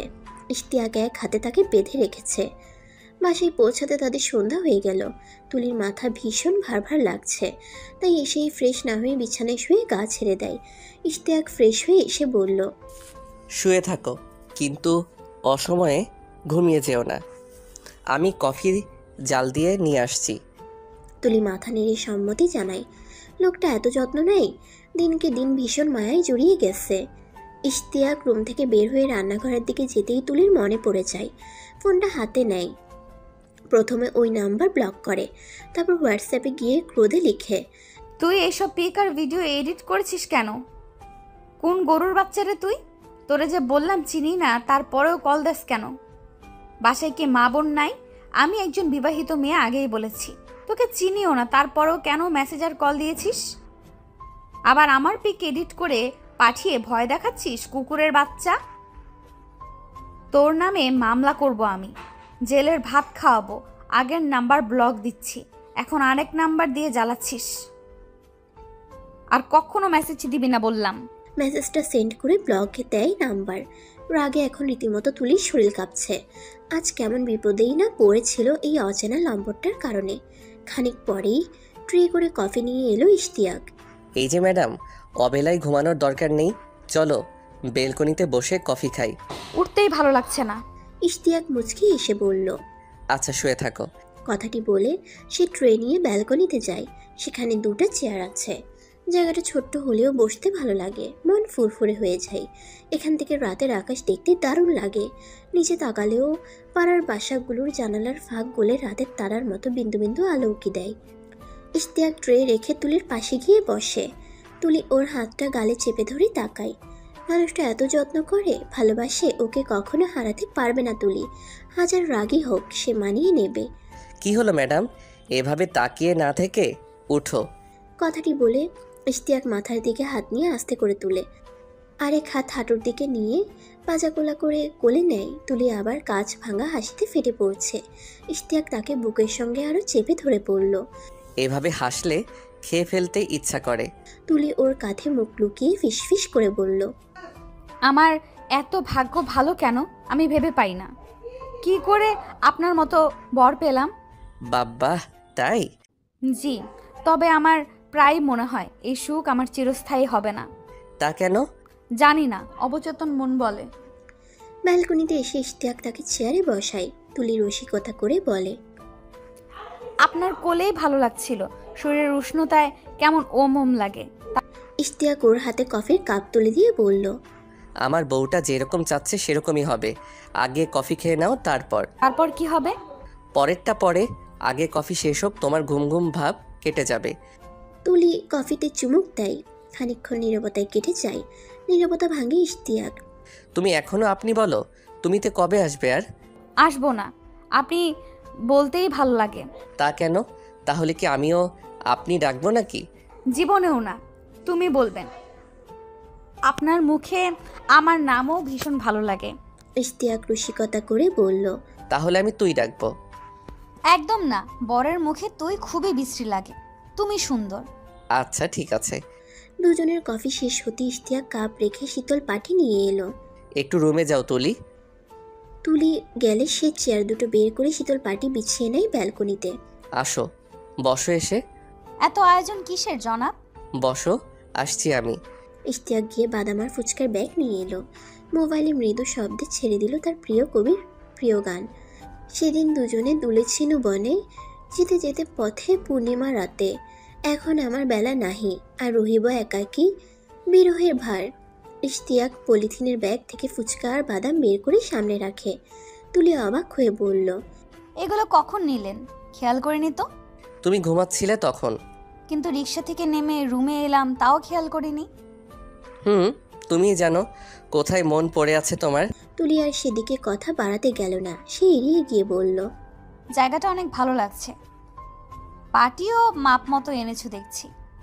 আমি রোজই এখানে এসে সন্ধ্যায় একা একা বসে গান ছেড়ে সিগারেট টানতাম।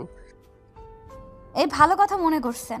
আপনি সিগারেট খান জানি, কিন্তু গন্ধও তেমন পাই না, আবার আমার সামনেও খান না। তা কেন? তুমি অপছন্দ করতে পারো ভেবে। আরে না, আমার না ছেলেদের সিগারেট খেতে দেখলে অসম্ভব ভালো লাগে। ছেলেদের সিগারেট খাওয়ার ভাবটাই আলাদা, কেমন টান দেয় আর ধোঁয়া ছাড়ে। কিন্তু আমি দেখেছি অনেক মেয়েরাও নিয়মিতই খায়, তবুও তাদের মানায় না। সিগারেট যেন ছেলেদের একান্ত ব্যক্তিগত অলংকার, যেরকম মেয়েদের নাক, কানে দুল, কপালের টিপ। বাবা সিগারেটকে মহিমান্বিত করে ছাড়বে দেখছি। তুলি ফিক করে হেসে বলল, সিগারেট খাওয়া অবশ্যই ক্ষতিকর, না খাওয়াই ভালো। মানে সিগারেট খাওয়া অবস্থায় ছেলেদের দেখতে আর কি কেমন হিরো হিরো লাগে। ইশতিয়াক হেসে বলল, যাই হোক, এখন তুমি আমার কোলে বসে বুকে পিঠ ঠেকিয়ে উষ্ণতা আর ওমম ভাব নিয়ে ফুচকা খেতে পারো। এই ভেবে তো আপনাকে দেখা যাবে না। বাইরের আকাশ দেখবে না, আমার আপনাকেই দেখে গল্প করে করে ফুচকা খেতে হবে। ইশতিয়াক ওকে টেনে কোলে বসিয়ে বলল। কিন্তু আমার তো এরকম বসে গল্প করতে ইচ্ছা করে। তুলি খিলখিল করে হেসে উঠল। ওর হাসিকে ছাপিয়ে রুম থেকে ভেসে এলো মোবাইলের রিংটন। বুকটা কেঁপে উঠল তুলির। তোমার ফোনে কল এসেছে মনে হয়। তুলি উঠতে যাচ্ছিল, ইশতিয়াক তাকে বাধা দিয়ে বলল, তোমার উঠতে হবে না, আমি এনে দিচ্ছি। ইশতিয়াক মোবাইল নিয়ে ফিরে এসে তুলির দিকে বাড়িয়ে দেয়। নাম্বার দেখে তুলির বুকে ধুকপুকানি বেড়ে যায়। আবার অপরিচিত নাম্বার? সকালের? না, এটা আরেকটা। তাহলে রিসিভ করো, অন্য কেউ হতে পারে। না থাক। ইশতিয়াক আর কিছু বলল না। তুলি অস্বস্তি বোধ করছে। খানিক পর মেসেজ টিউন বেজে উঠল। ফোনের দিকে তাকিয়ে তুলির শরীর যেন অসাড় হয়ে এলো। এই অচেনা নাম্বার থেকেই মেসেজ এসেছে। কি হলো, কোনো সমস্যা? কিসের মেসেজ? তুলি যথাসম্ভব নিজেকে অবিকৃত রেখে বলল, আর কিসের মেসেজ? গ্রামীণের অফিস থেকে। ইশতিয়াক ভ্রু কুচকে তাকায়, তবুও কিছু বলে না। ব্যালকনিতে আড্ডা দিয়ে আজ রাতের খাওয়া দাওয়া শেষে ঘুমোতে যেতে দেরি হয় তাদের। তবুও মাঝরাতে হঠাৎ ইশতিয়াকের ঘুম ভেঙে যায়। পাশে তুলি নেই। তখনই রাতের পিনপত নীরবতায় ব্যালকনি থেকে কানে ভেসে এলো তুলির নিম্ন স্বরে ফোন আলাপ। তুলির ফোন আলাপের কিছুই স্পষ্ট শোনা যাচ্ছে না বিছানা থেকে। তবুও অতি উৎসুক হয়ে ইশতিয়াক শুনতে গেল না। চোখ বুজে চুপচাপ শুয়ে রইল বিছানায়। এক অজানা ভয়ানক আশঙ্কায় বুক ধুকপুক করছে। এই আশঙ্কার মুখোমুখি দাঁড়ানোর সাহস হয়ে ওঠেনি তার। যতটুকু পারা যায় দূরে থাকবে। এক সময় হয়তো সবকিছু তার অগোচরেই ঠিক হয়ে যাবে। খানিক পর টের পায় তুলি তার পাশে এসে শুয়েছে। চোখ বুঝেই থাকে সে। এভাবেই দুজন পুনরায় গভীর ঘুমে তলিয়ে যায়। ভোরে ইশতিয়াকের ঘুম ভাঙে কপালে কারো হাতের কোমল স্পর্শে। সে ঘুম ঘুম চোখ মেলে তাকায়। তুলি মিষ্টি করে ডাকে, উঠুন, নাস্তা করবেন। ব্যালকনির দরজা ভেজানো। রাতে বোধহয় তুলি লাগিয়ে আসেনি। দরজার ফাঁক গলে ভোরের মিহি আলো টাইলসে এসে পিছলে পড়ে নৃত্য করছে। সে আলোয় তুলি চুলগুলো দেখাচ্ছে হালকা লালছে। কি মিষ্টি মুখশ্রী! চুল, ঠোঁট সব কিছুই কেমন মোহময়। ভোরের পবিত্র স্নিগ্ধ চেহারা, যেন সদ্য প্রস্ফুটিত ফুল। ইশতিয়াক তাকে টেনে বুকে এনে গলায়। চোখে মুখে এলো পাতারি চুমো খায়। তুলি খিলখিল করে হেসে ওঠে। ছাড়ুন তো, সাত সকালে কি শুরু করছেন? ইশতিয়াক বাধ্য ছেলের মতো ছেড়ে দেয়। বাথরুমে আসে ফ্রেশ হতে। ইশতিয়াকের মনে হলো তুলিকে ছাড়তে বলার সঙ্গে সঙ্গে সে অন্যদিন ছাড়ে না। আজ কেন এমন করলো? তার উপর কি অজানা আশঙ্কার প্রভাব পড়েছে? ঘুড়ির সুতো কি কাটা পড়েছে? ছন্দ কি পতন হচ্ছে? তাও হতে পারে না। সে সবসময় একইভাবে তুলিকে ভালোবেসে যাবে। বাথরুম থেকে বের হতে তুলি টাওয়েল নিয়ে এগিয়ে এলো। ইশতিয়াক হাত বাড়ায়। তুলি পলকে সরিয়ে নেয় টাওয়েল। চোখ ভর্তি মমতা নিয়ে বুকের কাছাকাছি এসে নিজেই মুছিয়ে দেয় মুখ। ইশতিয়াকের এই মুহূর্তে তুলির কোমর জড়িয়ে ধরা উচিত। আদান প্রদান করা উচিত প্রণয় বাক্য। সম্পর্কে কোনো অশুভ আশঙ্কার প্রভাব পড়তে দেবে না সে। তুলিকে একইভাবে ভালোবেসে যাবে। ইশতিয়াক কোমর জড়িয়ে ধরে টেনে কাছে নিয়ে কানে ফিসফিস করে বলল, জানো, আমি তো বিয়েই করতে চাইতাম না। আমার সঙ্গে কেউ এক বিছানায় থাকবে, আমার সব কিছু ব্যবহার করবে, মানে সর্বোপরি আমার সঙ্গে কেউ আছে, সেগুলো আমি মানতে পারতাম না। বলো কি? হ্যাঁ ম্যাডাম, আমি আলাদা বাসা নিয়ে থাকি। কেন? বাড়ির কারো সঙ্গে যাই না তাই। সবার সঙ্গে ঝামেলা হয়। আমার বিছানায় কেউ শুইলে মেজাজ খারাপ হয়ে যেত। আমার প্লেট, গ্লাস সব আলাদা থাকতো। বাবা, তাই নাকি? কিন্তু আমার সঙ্গে তো সবই ঠিক আছে। মনে হচ্ছে এত ভালো বর পৃথিবীতে দ্বিতীয়টি হয় না। শুধু তোমার সঙ্গে আমি এমন। তোমাকে দেখেই প্রথম ভেবেছিলাম বিয়ে করব। এর আগে চিরকুমার থাকার সিদ্ধান্ত ছিল। কথা সাহিত্যিক হুমায়ুন আহমেদের একটা উক্তি আছে, সবাই তোমাকে কষ্ট দিবে, তোমাকে শুধু এমন একজনকে খুঁজে নিতে হবে যার দেয়া কষ্ট তুমি সহ্য করতে পারবে। তুমি আমার সেই মানুষ যার সব কিছু আমার কাছে সহনীয়। কিন্তু আপনি যেগুলো বলেছেন তাতে তো মনে হয় না কেউ আপনাকে কষ্ট দেয়। মিছে মিছে আপনিই কষ্ট পান। মানুষ সামাজিক জীব, আদিকাল থেকে দলবদ্ধ হয়ে বসবাস করে। কিন্তু আপনার বিছানায় কেউ থাকতে পারবে না, প্লেটে হাত দিতে পারবে না, তা কি হয়? এসব আমি জানি, তবু আমি কেন যেন মেনে নিতে পারি না। কিন্তু তোমার বেলায় সব কিছু ঠিকঠাক। জানো, তোমাদের বাসায় যখন থাকতাম, একদিন বাথরুমে গিয়ে মাথায় শ্যাম্পু দিয়েছি, তখনই দেখি পানি নাই।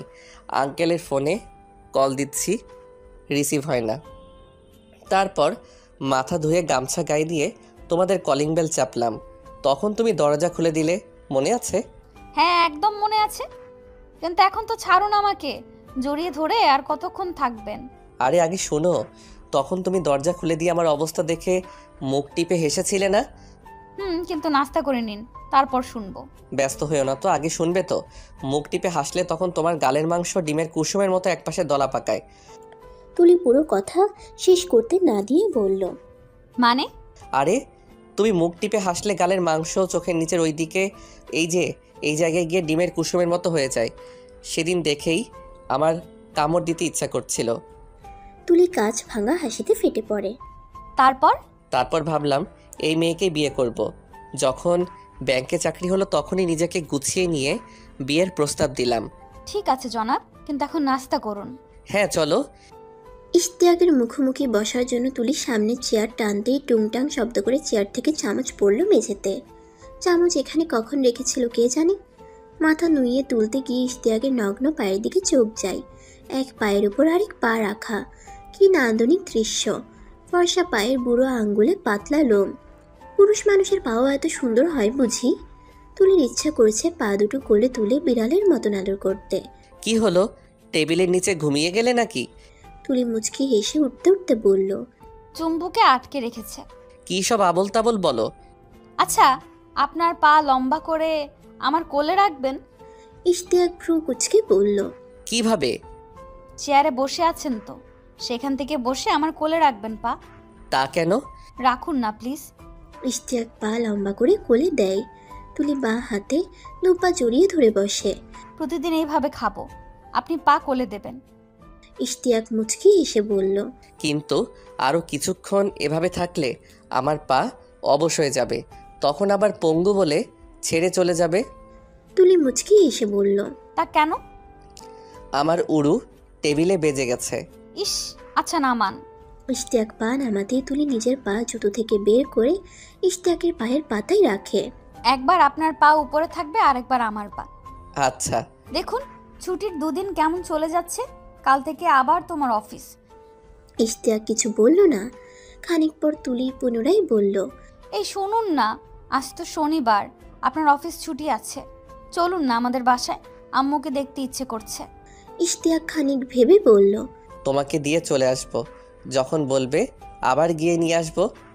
আপনার একা থাকতে সমস্যা হবে না? না, একা থেকে আমি অভ্যস্ত, তবে তোমাকে মিস করব, আর মিস করলে চলে যাব, সমস্যা নেই। আচ্ছা ঠিক আছে জনাব। দুপুরে দুজন বের হয় রিক্সা নিয়ে।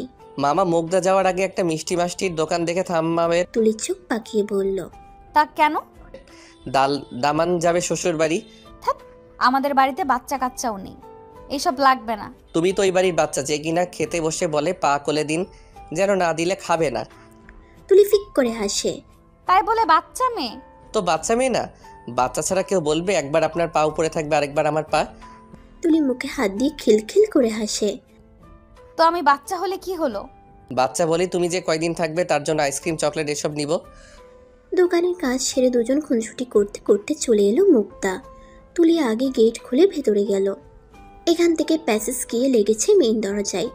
বাঁ পাশে বাউন্ডারি ঘেঁষে কিছু ফুল গাছ আর টবে চারা দেখা যাচ্ছে। তুলি কলিং বেল চাপতে কাজের মেয়ে এসে দরজা খুলে দিয়ে আপা আসছে বলে জড়িয়ে ধরল তুলিকে। ইশতিয়াক ব্যাকপ্যাক দিল ওর কাছে, তাকে সিটিং রুমে বসিয়ে তুলি ভেতরে গেল। তুলির মা হুসনা বেগম এলেন। ইশতিয়াক সালাম দিল। তোমরা আসবে জানতাম না তো বাবা, বোকা মেয়েটাও বলেনি, জানলে ওর বাবা বাসায় থাকতেন। তুমিও নাকি আজ থাকবে না?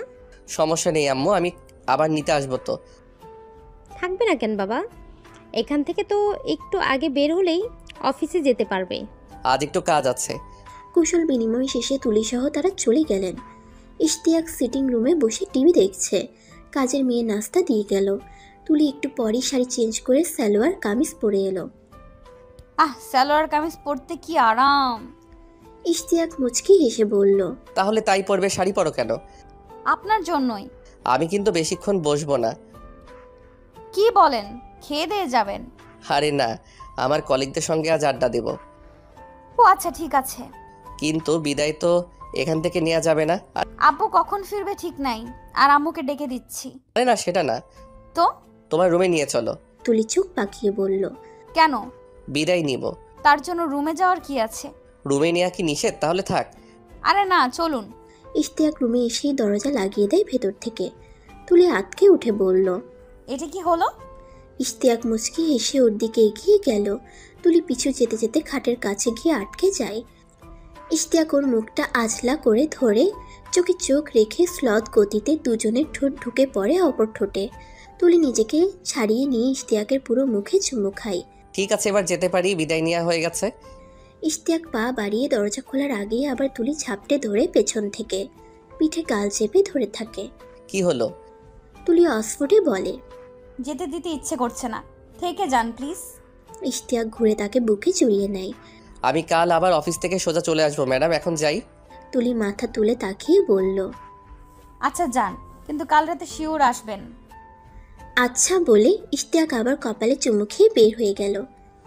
ইশতিয়াক কলিগদের সঙ্গে আড্ডা দিয়ে রাতে ফিরেছে বাসায়। খাওয়ার ঝামেলা বাইরেই চুকিয়ে এসেছে। এখন হাত মুখ ধুয়ে লম্বা ঘুম দেবে। বিছানায় যেতেই এলো তার মায়ের কল। ভালো মন্দ কথা বলে ফোন রেখে ঘুমিয়ে যায়। ঘুম ভাঙল অচেনা নাম্বার থেকে কল পেয়ে। ইশতিয়াক তাকিয়ে দেখে ঘড়িতে 7টা বাজে। বিরক্ত হয়ে ফোন রিসিভ করলো। হ্যালো। আসসালামু আলাইকুম ভাই, আমি রফিক। ওই দিন কাশবনে পুলিশের সঙ্গে ছিলাম, পরনে ছিল হলুদ গেঞ্জি। ছেলেটির পরিচয় শুনে ইশতিয়াক শোয়া থেকে উঠে বসে বলল, হ্যাঁ চিনতে পেরেছি, কিন্তু এখন আবার আপনি আমার কাছে কি চান? ফোনের উপাস থেকে রহস্যের হাসি ভেসে এলো। তারপর ছেলেটি বলল, ভাই চাওয়ার তো কথা আপনার অগোচরে কত কিছু যে হয়ে যাচ্ছে টেরই পাচ্ছেন না। দেখুন ভাই, সাত সকালে কল দিয়ে নাটক করবেন না। আমার অফিস আছে, আমি 8টায় উঠে গোসল খাওয়া দাওয়া করে অফিসে বের হই। আপনি ভোরে কল দিয়ে ঘুম নষ্ট করেছেন। ভাই জীবনেই যেখানে নষ্ট হয়ে যাচ্ছে সেখানে ঘুমিয়ে কি হবে? সত্যি বলতে আপনাকে দেখে ভালো মানুষ মনে হয়েছে। দুদিন থেকে ভেবেই যাচ্ছি দুনিয়াতে বুঝি ভালো মানুষের সঙ্গেই শুধু এমন হয়। ভাই আপনি কি বলতে চাচ্ছেন বলুন, না হয় আমি কল কেটে দেব। ভাই আপনাকে জরুরি কিছু তথ্য দিতে চাচ্ছি। ওই দিন ভাবি টাকা দিয়ে বললেন আপনাকে না শোনাতে, তাই কিছু বলিনি, কিন্তু আজ ভেবে দেখলাম তাতে আপনার বিরাট ক্ষতি হচ্ছে। ইশতিয়াকের বুকের ধুকপুকানি বেড়ে গেছে, পায়ের তালু ঘেমে যাচ্ছে। সে শঙ্কিত হলেও বুঝতে দিল না রফিককে।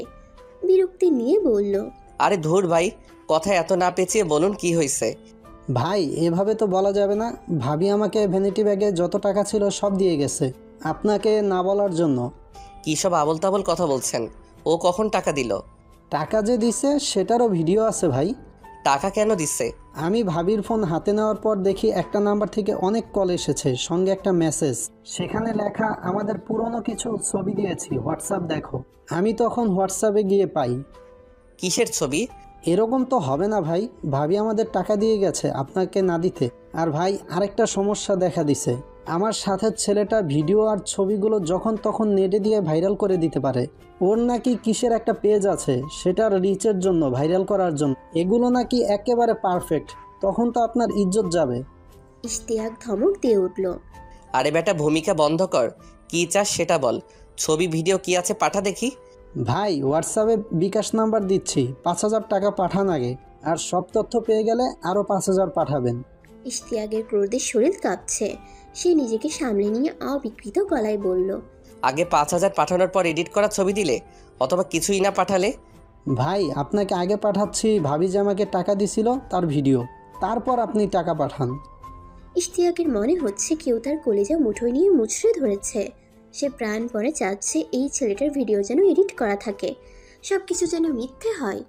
তার কাছ থেকে টাকা নিয়ে যেন প্রতারণা করে কিছুই না পাঠায়। সে শঙ্কিত গলায় বলল, আচ্ছা তাহলে ফোন রাখছি, আপনি হোয়াটসঅ্যাপ চেক করুন, ভিডিওর সাথে বিকাশ নাম্বার দিচ্ছি।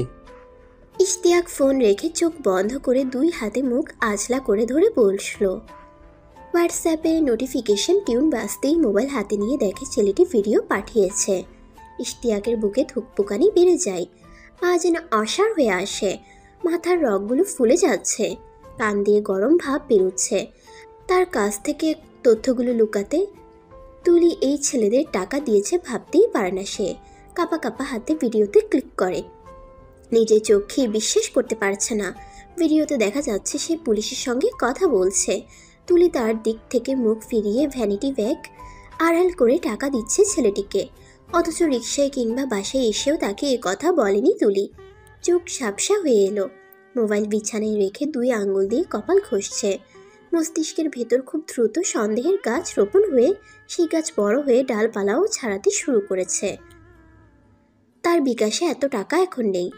মোবাইল হাতে নিয়ে মেসেজ দিল, বিকাশ নাম্বার দেন, আমি টাকা পাঠাচ্ছি। আপনি আমাকে সব কিছু হোয়াটসঅ্যাপে সেন্ড করেন, আর আমাকে দিয়ে সব কিছু ডিলিট করে দেবেন। টাকা লাগলে আরও দেব, তবুও এগুলো ডিলিট চাই, নেটে ছাড়লে আমি মামলা করতে বাধ্য হব। ছেলেটি মেসেজ দিল। আরে ভাই এগুলো ভাববেন না, বিকাশ নাম্বার দিছি দেখুন, টাকা ছাড়েন তাড়াতাড়ি। বিকাশ নাম্বার পেয়ে ইশতিয়াক উঠে দাঁড়ায়, একটা গেঞ্জি গায়ে দেয়, মানি ব্যাগ মোবাইল নিয়ে বের হয়ে পড়ে। রাস্তায় গিয়ে মনে পড়ল সিগারেট আনেনি। পাশের দোকানে গিয়ে সিগারেট নিল একটা, ঘন ঘন টান দিয়ে ধোঁয়া ছেড়ে গেল মোড়ের বিকাশের দোকানে। সে টাকা পাঠিয়েই হোয়াটসঅ্যাপে আর চেক করলো না। কোলাহলের এই রাস্তায় কিছুই দেখতে চায় না। দোকান থেকে বের হয়ে হাঁটতে থাকে, নিজেকে বোঝাই যাই ঘটুক, যাই হোয়াটসঅ্যাপে দিক, সে তুলিকে এভাবেই ভালোবেসে যাবে, সময় সব কিছু ঠিক করে দেবে। এত রেগে যাওয়ার মানেই হয় না। তার জায়গায় অন্য কেউ হলে এগুলো হয়তো খেয়ালই করতো না। সে এমন তো নিজেই জানে, বাড়ির সবাই বলে। এখন বিবাহিত, আগের স্বভাব ছাড়তে হবে। নিজেকে শাসন করতে করতে ইশতিয়াক বাসায় চলে আসে। হোয়াটসঅ্যাপ চেক না করে বিছানায় বসে আরেকটা সিগারেট ধরায়, ধোঁয়া ছাড়ে ঘন ঘন। ডাটা অন করে সে, টুংটাং শব্দ করে একের পর এক ছবি আসতে থাকে। এগুলো তাকে না দেওয়ার জন্য তুলে লুকিয়ে টাকা দিয়ে এসেছে ছেলেদের। কথাটা মনে পড়তেই ইশতিয়াক সিগারেট ছুঁড়ে মারে দেয়ালে। মোবাইল হাতে নেয়, কাপা কাপা হাতে হোয়াটসঅ্যাপে ঢুকে।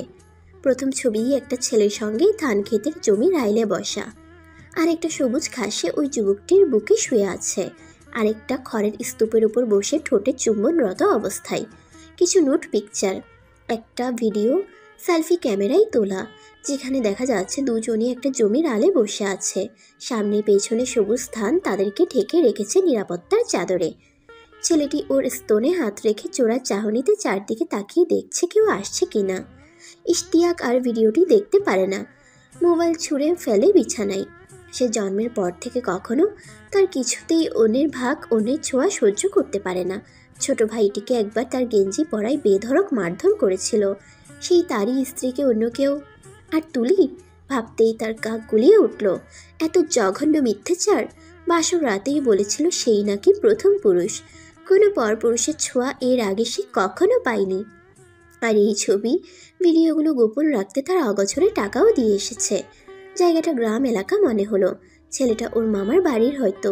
আচ্ছা, তুলি যে ছেলের সঙ্গে এত ঘনিষ্ঠ ছিল, তাকে কেন বিয়ে করেনি?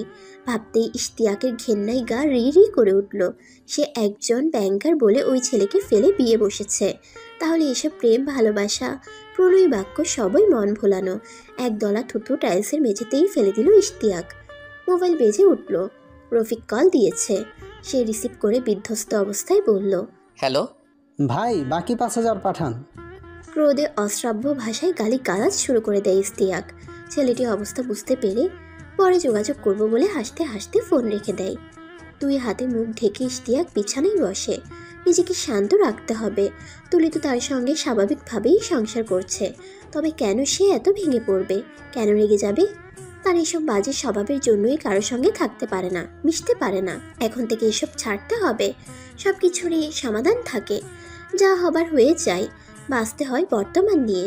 সে মনস্থির করে ঠান্ডা মাথায় বিষয়টা নিয়ে তুলির সঙ্গে কথা বলবে। সে এখন থেকে ঠান্ডা মাথার মানুষ, ব্যাংকে চাকরি করা ভদ্রলোক। জীবনে এই প্রথম সে নিজেকে সামলে নিতে পারল, এখন থেকে সবসময় পারবে। একেবারে শান্তশিষ্ট হয়ে গেল, এভাবেই শান্ত থাকবে। সে এখন গোসল করবে। গোসল করতে আরাম, গোসল তার প্রিয়। আই লাভ ইউ গোসল।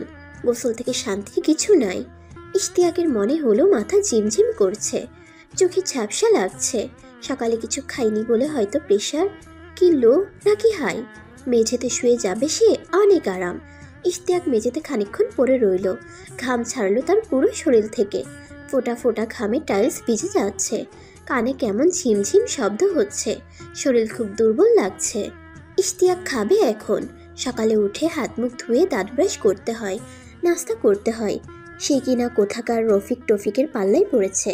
ইশতিয়াক উঠে ধীরে ধীরে এলোমেলো পায়ে হেঁটে টেবিলে গিয়ে এক চুমুক পুরো গ্লাস পানি খেলো। সকালে বেশি পানি খাওয়া নিয়ম। ইশতিয়াক একের পর এক গ্লাসে পানি ঢেলে খায়। খালি পেটে শুধু পানি খেলে হয় না, সঙ্গে কিছু খেতে হয়। ইশতিয়াক ব্রেড আর জেলি নিয়ে এলো। ব্রেডে জেলি লাগিয়ে এক পিস শেষ করে তার মনে পড়লো দাঁত ব্রাশ করেনি। ব্রেড জেলি রেখে চলে গেল বাথরুমে। আয়নায় তাকালো সে, চোখ অস্বাভাবিক লাল হয়ে আছে। ঘুম হয়নি ঠিকঠাক। মনে মনে গালি দিল ধান্দাবাজ রফিককে। সে আর বেশিক্ষণ নিজের সঙ্গে প্রতারণা করতে পারল না, শাসিয়ে রাখতে পারল না। কান্না দলা পাকিয়ে এলো গলায়। তাড়াতাড়ি শাওয়ার ছেড়ে দেয় ইশতিয়াক। বসে পড়ে মেঝেতে, হাউমাউ করে কেঁদে ওঠে। তুলিকে কেউ চুমু দিয়েছে, বিশেষ অঙ্গে স্পর্শ করেছে। তুলি সেটা উপভোগ করেছে। এখন আবার তার সঙ্গে একেবারে নিষ্পাপ বালিকার অভিনয় করে সংসার করছে। ইশতিয়াক যেন কোনোভাবেই মেনে নিতে পারছে না। তার নিজের রুচি নিয়েই এখন হতাশ হচ্ছে। সে কি করে তুলির মতো? না, তুলিকে নিয়ে এগুলো ভাববে না সে। তুলিকে আগের মতোই ভালোবাসবে। ছবিগুলো এডিট করা, ভিডিও এডিট করা।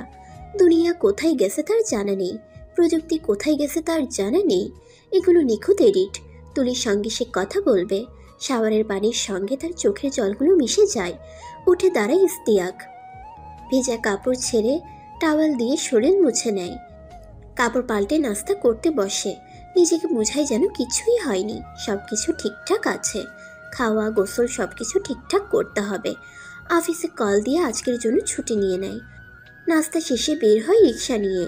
তুলিদের বাসার কাছাকাছি যখন পৌঁছে গেছে তখন ঠিক দুপুর 12টা। ইশতিয়াক বাড়ির গেটের অনেক দূরে থাকতেই দেখে তুলি একটা রিক্সা নিয়ে কোথাও যাচ্ছে। সেও রিক্সা নিয়ে ফলো করে পিছু পিছু যায়। খানিক পর একটা পার্কের সামনে গিয়ে থামে ও রিক্সা। ভাড়া চুকিয়ে তুলি গেট দিয়ে ঢুকে পড়ে। ইশতিয়াকও তাড়াতাড়ি রিক্সা ভাড়া দিয়ে সাবধানে ছুটে যায় সেদিকে। তুলি একটা গাছের নিচে দাঁড়িয়ে কাউকে কল দিচ্ছে। খানিক পর ফোন কানে নিয়ে তুলির দিকে এগিয়ে এলো ছবির সেই ছেলেটি। তুলিকে দেখেই ছুটে গিয়ে জড়িয়ে ধরে কেঁদে ফেলল। তুমি কিভাবে পারলে আমাকে রেখে বিয়েতে বসতে? কিভাবে পারলে তুমি? আমাদের কত স্মৃতি, আমরা একে অন্যের শরীরের প্রতিটার পশম পর্যন্ত চেনে, আর তুমি এখন বলো আমাকে চেনোই না। এরকম কেন করলে আমার সঙ্গে? জানি তুমি বাধ্য হয়ে বিয়েতে বসেছো, আমার তাতে কিছু যায় আসে না। চলো আমরা পালিয়ে যাই এখান থেকে কোথাও। কথাগুলো শুনে ইশতিয়াকের মাথায় যেন আগুন ধরে যায়। পুরো শরীরের লোম মাথা তুলে দাঁড়িয়েছে। কান দিয়ে বেরোচ্ছে গরম তাপ। হাতের মুষ্টি শক্ত হয়ে এসেছে। তার চোখে বিশ্বাস করতে পারছে না। সে কি কোনো স্বপ্ন দৃশ্য দেখছে? ছেলেটি তুলিকে জড়িয়ে ধরে একের পর এক অভিযোগ করে যাচ্ছে। তুলি কোনো জবাব দিতে পারছে না। নির্বাক হয়ে দাঁড়িয়ে আছে সে, কারণ স্পষ্ট দেখতে পাচ্ছে অদূরে দাঁড়িয়ে আছে ইশতিয়াক। চোখ দুটো থেকে যেন আগুনের স্ফুলিঙ্গ বেরোচ্ছে। কেমন বিধ্বস্ত দেখাচ্ছে মানুষটিকে। ইশতিয়াক এদিকে এগিয়ে আসছে। তার এখন কি করা উচিত? কি হচ্ছে এসব? তুলি কিছু বুঝে ওঠার আগেই ছেলেটার গলা আর ঘাট ধরে ইশতিয়াক হ্যাচকা টান দিয়ে ফেলে দিল মাটিতে। তুলিও টাল সামলাতে না পেরে পড়ল গিয়ে একটা গাছের গোড়ায়। পলকে ছেলেটি মাটি থেকে উঠে তুলিকে তুলে দিয়ে ইশতিয়াকের দিকে ধেয়ে এসে বলল, এই মিয়া, আপনি কে? আমি ওর হাজবেন্ড। ছেলেটি খানিকক্ষণ ইশতিয়াকের মুখের দিকে তাকিয়ে থেকে পায়ে পড়ে গেল। ভাই বিশ্বাস করেন, ওকে ছাড়া আমি বাঁচবো না। আমি জানি ওকে জোর করে বিয়ে দেওয়া হয়েছে। প্লিজ ভাই, আপনি আমার হাত তুলে দেন ওকে। প্লিজ ভাই, আপনি আমার হাতে তুলে দিন ওকে। কথাটি শেষ করার আগে ইশতিয়াক প্রচণ্ড জোরে ছেলেটির গালে চড় দিয়ে পা ছাড়িয়ে নিয়ে বুকে লাথি মেরে ফেলে দেয় মাটিতে। তুলি বিস্ময়ে এতক্ষণ নির্বাক হয়ে দাঁড়িয়েছিল। চেতনা যেন ফিরে পেল সে। ছুটে গিয়ে ইশতিয়াকের হাত ধরে বাধা দিল। পার্কের অন্য উৎসুক জনতাও এদিকে ছুটে এসেছে। ইশতিয়াক ঘুরে লোক সম্মুখেই তুলির গালে চড় বসিয়ে দিল। চরিত্রহীন মেয়ে, বিয়ের পরও আগের নাগরের সঙ্গে পার্কে এসেছিস? তুলির বিস্ময়ের চরম সীমা অতিক্রম হয়ে যায়। সে গালে হাত দিয়ে অবাক চোখে তাকিয়ে আছে ইশতিয়াকের মুখের দিকে। আর কিছুই বলার নেই তুলির। সে নিজেকে নির্দোষ প্রমাণ করার শক্তি হারিয়ে বোবা হয়ে গেছে। তুলিকে জনের সম্মুখে টেনে হিসড়ে পার্ক থেকে নিয়ে বের হয়ে গেল ইশতিয়াক। রিক্সা ডেকে নিয়ে এলো বাসায়। তুলি পুরো রাস্তা চুপচাপ শূন্য দৃষ্টিতে রাস্তার দিকে তাকিয়ে আছে। রিক্সা যাচ্ছে, টুংটাং শব্দ, গাড়ির হর্ন, রং বেরঙের পোশাক পরা মানুষ। কিছুই যেন তুলি দেখছে না, শুনছে না। থমথমে মুখ, শূন্য দৃষ্টি, একেবারে যেন অনুভূতিহীন পাথর সে। বাসার গেটের সামনে রিক্সা থেকে নেমে ইশতিয়াক হাত ধরেই টেনে নিয়ে এলো উপরে। তুলি কেবল হতবুদ্ধি হয়ে দেখছে। ইশতিয়াকের এই অজানা রূপ দেখে সে মুখ হয়ে গেছে। বাসায় আসার পর দরজা বন্ধ করে হ্যাচকা টান দিয়ে যেন তাকে ছুঁড়ে ফেললো বিছানায়। তুলি বিছানায় পড়ে ঘাড় ঘুরিয়ে তাকায় ইশতিয়াকের দিকে। একদম অচেনা এক হিংস্র পুরুষ। চোখের সামনে ইশতিয়াক প্যান্টের বেল্ট খুলে মোবাইলে সেই ছবিগুলো বের করে বলল, তোর মতো নষ্টা মেয়ে আমার বউ, ভাবতেই ঘেন্না লাগছে। এই খানকে এই ছবিগুলো কি তুই না আর কোনো পুরুষের ছোঁয়াই পাসনি? তুলি যেন কথাগুলো শুনতেই পারছে না, চোখের সামনে যা দেখছে সবই যেন স্বপ্ন দৃশ্য। ইশতিয়াকের হাতে বেল্ট, বাজে শব্দ ভীষণ কানে এসে লাগলো। আর কি বাকি আছে? সে আর ছবিগুলোর কি ব্যাখ্যা দেবে? দিয়ে কি হবে? লোক সম্মুখে চর, রিক্সা থেকে টেনে উপরে নিয়ে আসা, এখন আবার প্যান্টের বেল্ট। তুলি ভাবতেই পারে না। আচমকা পিঠে আঘাত পেয়ে তুলি আর্তনাদ করে উঠল। এখন কথা বেরোচ্ছে না, তাই না? হাতে নাতে জড়াজড়িতে ধরা পড়ে মুখ বন্ধ। নাগরকে যখন ভুলতেই পারবি না, বিয়েতে বসলি কেন? টাকার লোভ? ব্যাংকার জামাই শুনেই বিয়ে বসে গেছিস? আবার বেল্ট দিয়ে প্রহার করলো ইশতিয়াক। মোবাইলের ভিডিও প্লে করে বলল, মিথ্যকের বাচ্চা, বলেছিলি তোকে কেউ স্পর্শ করেনি, তাহলে এসব কি? তুলির বিস্ময় আর ধৈর্যের ভাত যেন ভেঙে গেল, যেন চেতনা ফিরে পেল এখন। তাকে বেল্ট দিয়ে আঘাত করেছে ইশতিয়াক। লোকটি তার গায়ে হাত তুলল, অশ্রাব্য ভাষায় গালাগাল করছে। কিছু বোঝার আগে, জিজ্ঞেস করার আগেই জনসম্মুখে চর মেরে অপমান করলো। তাকে নিজের মা বাবাও কখনো এরকম গালি দেয়নি। আর ইশতিয়াক কিনা? ঘেন্না লাগছে তুলির। এমন একটা জঘন্য মানুষ তার স্বামী, যে স্ত্রীকে কিছু না বুঝে অন্যায়ভাবে অশ্রাব্য ভাষায় গালি দেয়, গায়ে হাত তুলে। এই ঘটনা না ঘটলে তো সে ইশতিয়াকের এমন হিংস্র রূপ দেখতে পেত না। সে এখনো এখানে কি করছে? বিয়ের আগে শুয়েছিস তো শুয়েছিস, এখন আবার পার্কে গিয়ে জড়াজড়ি। কথাগুলো বলে ইশতিয়াক পুনরায় প্রহার করতেই বেল্ট ঢুকে গেল তুলির হাতের মুঠোয়। এলোমেলো চুল, শূন্য পাথর দৃষ্টি, চোখের পলকে একটা চট দিয়ে লাগালো ইশতিয়াকের গালে। পাগলের বাচ্চা, সেই মেয়েটি আমি নই। ইশতিয়াক হেসে উঠে চুল মুঠো ধরে বলল, আবার মিথ্যে কথা? ছবিগুলো মিথ্যে হলে নাগরের সঙ্গে দেখা করে জড়াজড়ি করতে গেলি কেন? তুলি হ্যাচকা টানে হাত ছাড়িয়ে বলল, তোর কাছে নিজেকে নির্দোষ প্রমাণ করার চেষ্টা করে নিজেকে ছোট করার ইচ্ছা নাই। তুলি বিছানা থেকে ওড়না নিয়ে দরজা খুলে বেরিয়ে গেল। ইশতিয়াক আটকে রাখার চেষ্টা করলো না, অস্ফুটে বলল, হ্যাঁ, চোরের মেয়ের বড় গলা তো থাকেই। ছবি মিথ্যে, জড়াজড়ি মিথ্যে, সেই মেয়েটি তুমি নও, সেটা ভূত। কি ভাগ এখান থেকে। কথাগুলো বলে ঘেন্নায় সে থুতু ফেললো মাটিতে। কথাগুলো শুনে তুলির মুখে বিষাদ মাখা হাসি ছড়িয়ে গেল। পেছনে না তাকিয়ে প্রস্থান করলো সে বাসাতে। তুষারের হাতে তুলির ভ্যানিটি ব্যাগ। সে ঘটনার আকস্মিকতায় হকচকিয়ে গিয়েছিল। খানিক পর রিকশার পিছু পিছু ছুটে গিয়েও তুলিদের হারিয়ে ফেলল। দুঃখে কষ্টে ঘিরে যাবে ফুপুর বাসায়, তখনই মনে পড়ল তুলির ভ্যানিটি ব্যাগ পার্কে গাছের গোড়ায় পড়ে আছে। সেটা নিয়ে যায়নি তুলি, কেউ পেয়ে গেল কিনা কি জানে। পুনরায় সে দৌড়ে ছুটে যায় পার্কে। গাছের নিচেই শেষে পায় ব্যাগ। ব্যাগের ভেতর তেমন কিছুই নেই, কিছু টাকা, মোবাইল আর মেয়েলি সাজগোজের জিনিসপত্র।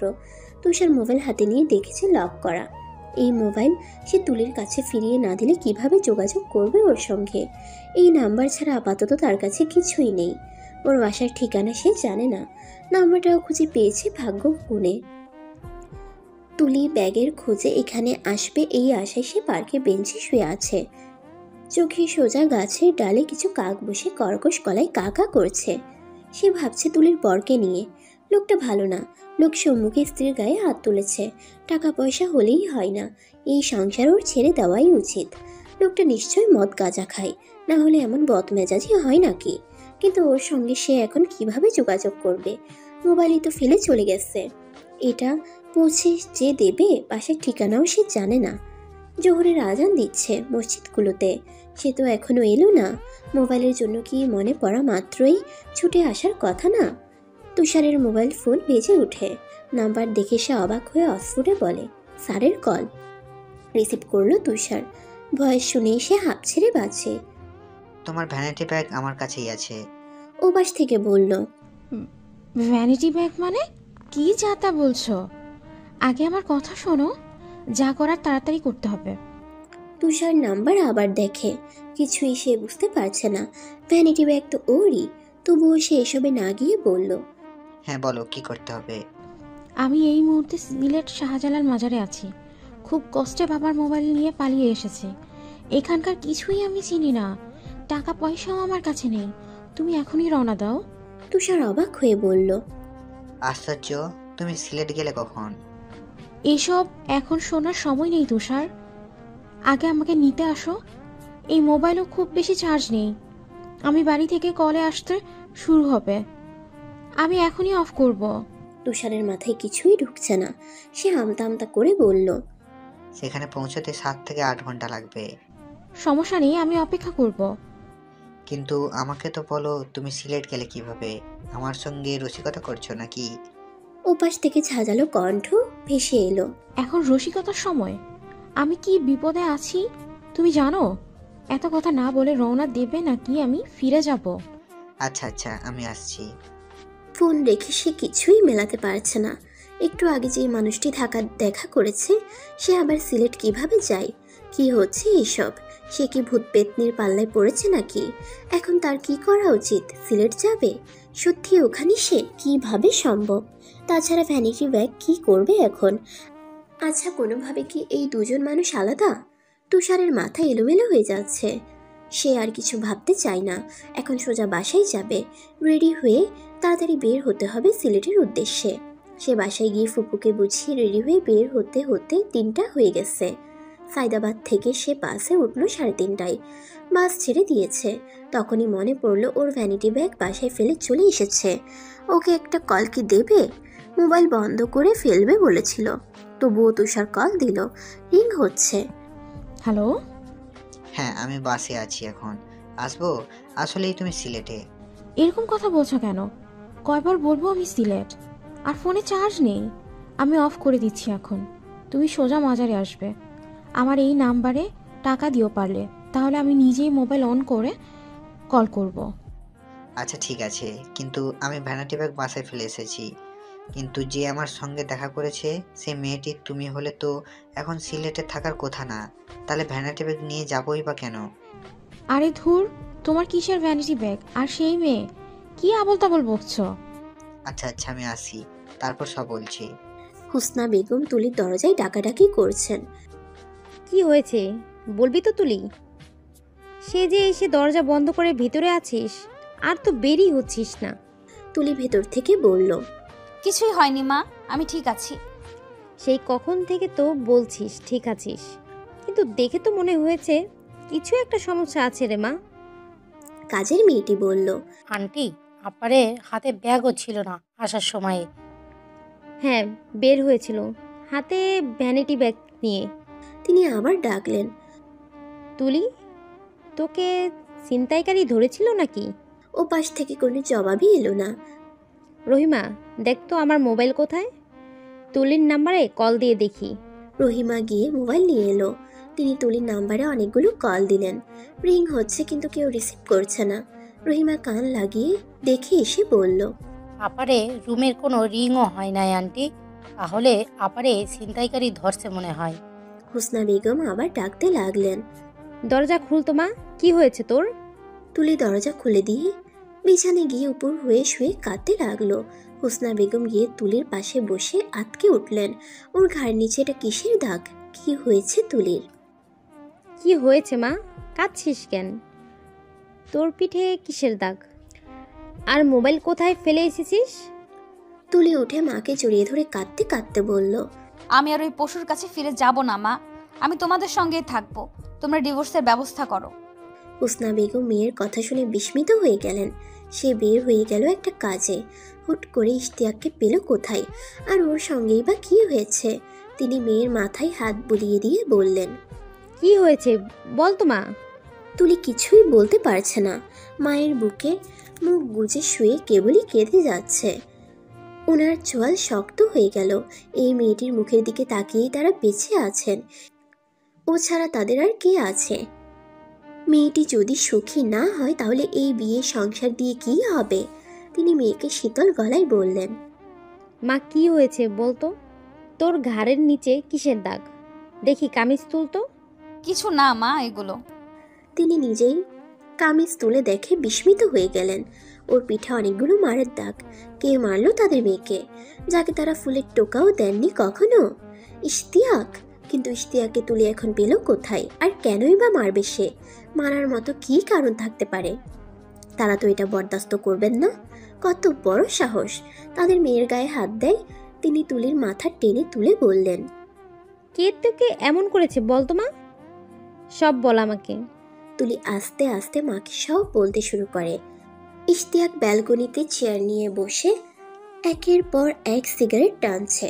তার এখনো মেজাজ গরম হয়ে আছে। একদম নষ্টা মেয়ে, আবার কত বড় বেয়াদব, তাকে চড় মেরেছে। এই মেয়েকে সে ডিভোর্স দেবে? এমন মেয়েকে সে কিভাবে ভালোবেসেছিল, কিভাবে ওর প্রেমে পড়েছিল। নিজের রুচির প্রতি ঘেন্না লাগছে তার। খানিক পরেই তার ফোন বেজে উঠল। মায়ের কল। রিসিভ করলো সে। হ্যালো। ইশতিয়াক বাবা, হঠাৎ করে কি সমস্যা হয়েছে রে? কি সমস্যার কথা বলছো?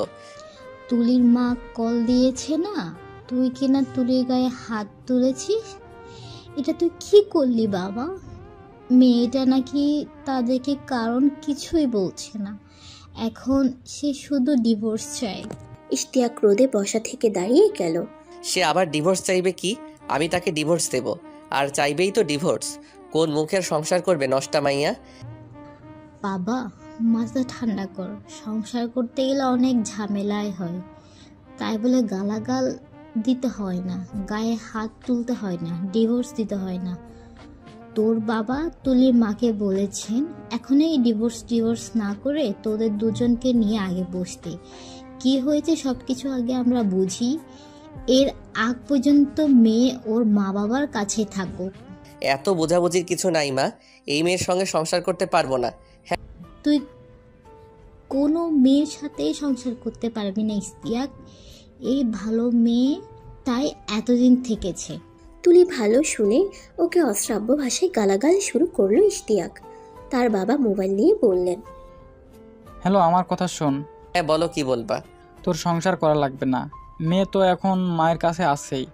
আজ সোমবার, আগামী শুক্রবারে আমি আর তোর মা যাব তুলিদের বাসায়। তোর ইচ্ছা হলে যাবি, না হলে তোর যেতেও হবে না। শুধু নতুন কোনো বাড়াবাড়ি করবে না। আমরা আগে যাই, সব কিছু শুনি, ডিভোর্স তখন দিতে হলে দেওয়া যাবে। আচ্ছা ঠিক আছে, যাই করো। এই মেয়ে এখানে আর আসতে পারবে না। আচ্ছা, এবার নিজের অফিস টফিস সব স্বাভাবিক কর। রাখলাম। কল কেটে গেল। ইশতিয়াক আবার সিগারেট ধরায়। অফিস তো সে স্বাভাবিকভাবেই করবে, সব কিছুই স্বাভাবিকভাবেই চলবে। এই মেয়ের জন্য কিছুই আটকে থাকবে না। খালি ফ্ল্যাট, বন্ধু বান্ধব নিয়ে আড্ডা দেবে, তাস খেলবে, দরকার হয় মদ আসবে, দরকার হয় মদ আনাবে। পরের দিন ইশতিয়াক স্বাভাবিকভাবেই অফিসে গেল। তুলি সারাক্ষণ রুমেই দরজা বন্ধ করে কাটাচ্ছে। ভোরে হোসনা বেগম নাস্তা দিতে এলে বলেছে সে মাস্টার্সে ভর্তি হবে আর জব দেখবে। হোসনা বেগম তখন ইশতিয়াকের মায়ের কথা বললেন। তারা কিছু সময় চেয়েছেন, শুক্রবারে এসে কি হয়েছে জানতে চাচ্ছেন। তুলি উত্তরে বলেছে, বসাবসির কিছুই নেই মা, আমি এসব বিষয়ে কাউকে কিছু বলবো না, তারা তাদের ছেলের কাছ থেকেই জানুক কি হয়েছে। আর কোনো কথা বাড়ায়নি হোসনা বেগম। মেয়েটি আপাতত নিজের মতো থাক, নাস্তা কর মা বলে তিনি বের হয়ে গেলেন। তুষার রাত 11টায় সিলেটে এসে পৌঁছেছিল। রাস্তায় অনেক জ্যাম থাকায় এত দেরি হয়েছে। মাজারে এসে যখন সে বিনোদিনীর সঙ্গে সাক্ষাৎ করে তখন 12টা ছুঁই। এই সময়ে ঢাকা ফিরে যাওয়া সম্ভব ছিল না। এদিকে অচেনা এই শহরে অবিবাহিত দুজন ছেলেমেয়ে কোথায় হোটেল পাবে তাও জানা নেই তাদের, তাই মাজারেই আলাদা বসে সময় কাটিয়েছে। এর ভেতরে দুজন নিজেদের কৌতূহলী প্রশ্ন করে সেরে নিয়েছে প্রয়োজনীয় কথাবার্তা। সব কিছু জেনে বিনোদিনী হতবাক। ওর মতো অবিকল একটা মেয়ে আছে শুনে বিশ্বাসই হচ্ছে না। অন্যদিকে বিনোদিনী সিলেট কিভাবে এসেছে, এতদিন কোথায় ছিল, কেন তার সঙ্গে যোগাযোগ করতে পারেনি, সব কিছু শুনে তুষারও অবাক। তাদের দুজনেরই বাড়ি কোমলগঞ্জ। তুষার মুসলিম, বিনোদিনী হিন্দু। ওর বাবা স্কুল শিক্ষক। তুষার বিনোদিনী একই স্কুলে পড়তো। তুষার ছিল ওর 2 ক্লাস উপরে, কিন্তু পাশাপাশি বাড়ি হওয়ায় একই সঙ্গে যাওয়া আসা হতো তাদের। সেই থেকে ধীরে ধীরে তাদের প্রেম হয়ে যায়। উঠতি বয়সের এই প্রেম এক সময় গড়ায় শারীরিক সম্পর্কে। কিন্তু বছর কয়েক আগে থেকে গ্রামে হিন্দু মুসলিমদের মাঝে সাম্প্রদায়িক হাঙ্গামা শুরু হয়েছে ক্ষমতার লড়াই, একে অন্যের প্রতি হিংসা বিভেদ। বিনোদিনীর বাবা এই গ্রামের স্থায়ী বাসিন্দা ছিলেন না। স্ত্রী থাকতেন সিলেট আর তিনি কোমলগঞ্জ থেকে শিক্ষকতা করাতেন। কিন্তু একটা সময় এই গ্রামেই স্ত্রীকে এনে ঘরবাড়ি করে বসবাস শুরু করেন। কারণ গ্রামে নিজের সম্প্রদায়ের প্রচুর মানুষ আছে, সবার সঙ্গে মিশে গিয়েছিলেন অনেক।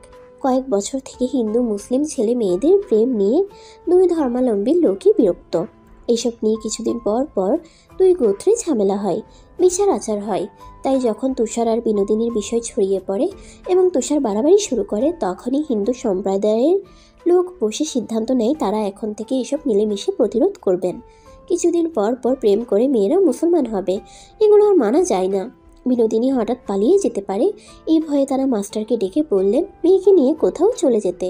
এর ভেতরে তারা সবাই মিলে নিজের সম্প্রদায়ের ছেলে খুঁজে বিনোদিনীকে বিয়ে দেবেন। আর এভাবেই এখন থেকে সবাই মিলে মিশে এই সমস্যাগুলোর প্রতিরোধ করবে। মাস্টার বললেন বিপদে, একদিকে স্বজাতির চাপ, অন্যদিকে মেয়ে। তাছাড়া বিনোদিনীকে এখান থেকে নিয়ে যাবেন কিভাবে? অনেক ভেবে ওর খাবারে ঘুমের ওষুধ দিলেন। ঘুমানোর পর মুখ হাত বেঁধে রাতেই গাড়ি করে গ্রাম থেকে সিলেট নিয়ে যান। সিলেট ওনার ভাই চা বাগানে থাকে। বিনোদিনী সেখানেই কড়া নজরদারিতে ছিল। এদিকে তুষার ওর খুঁজে পাগল।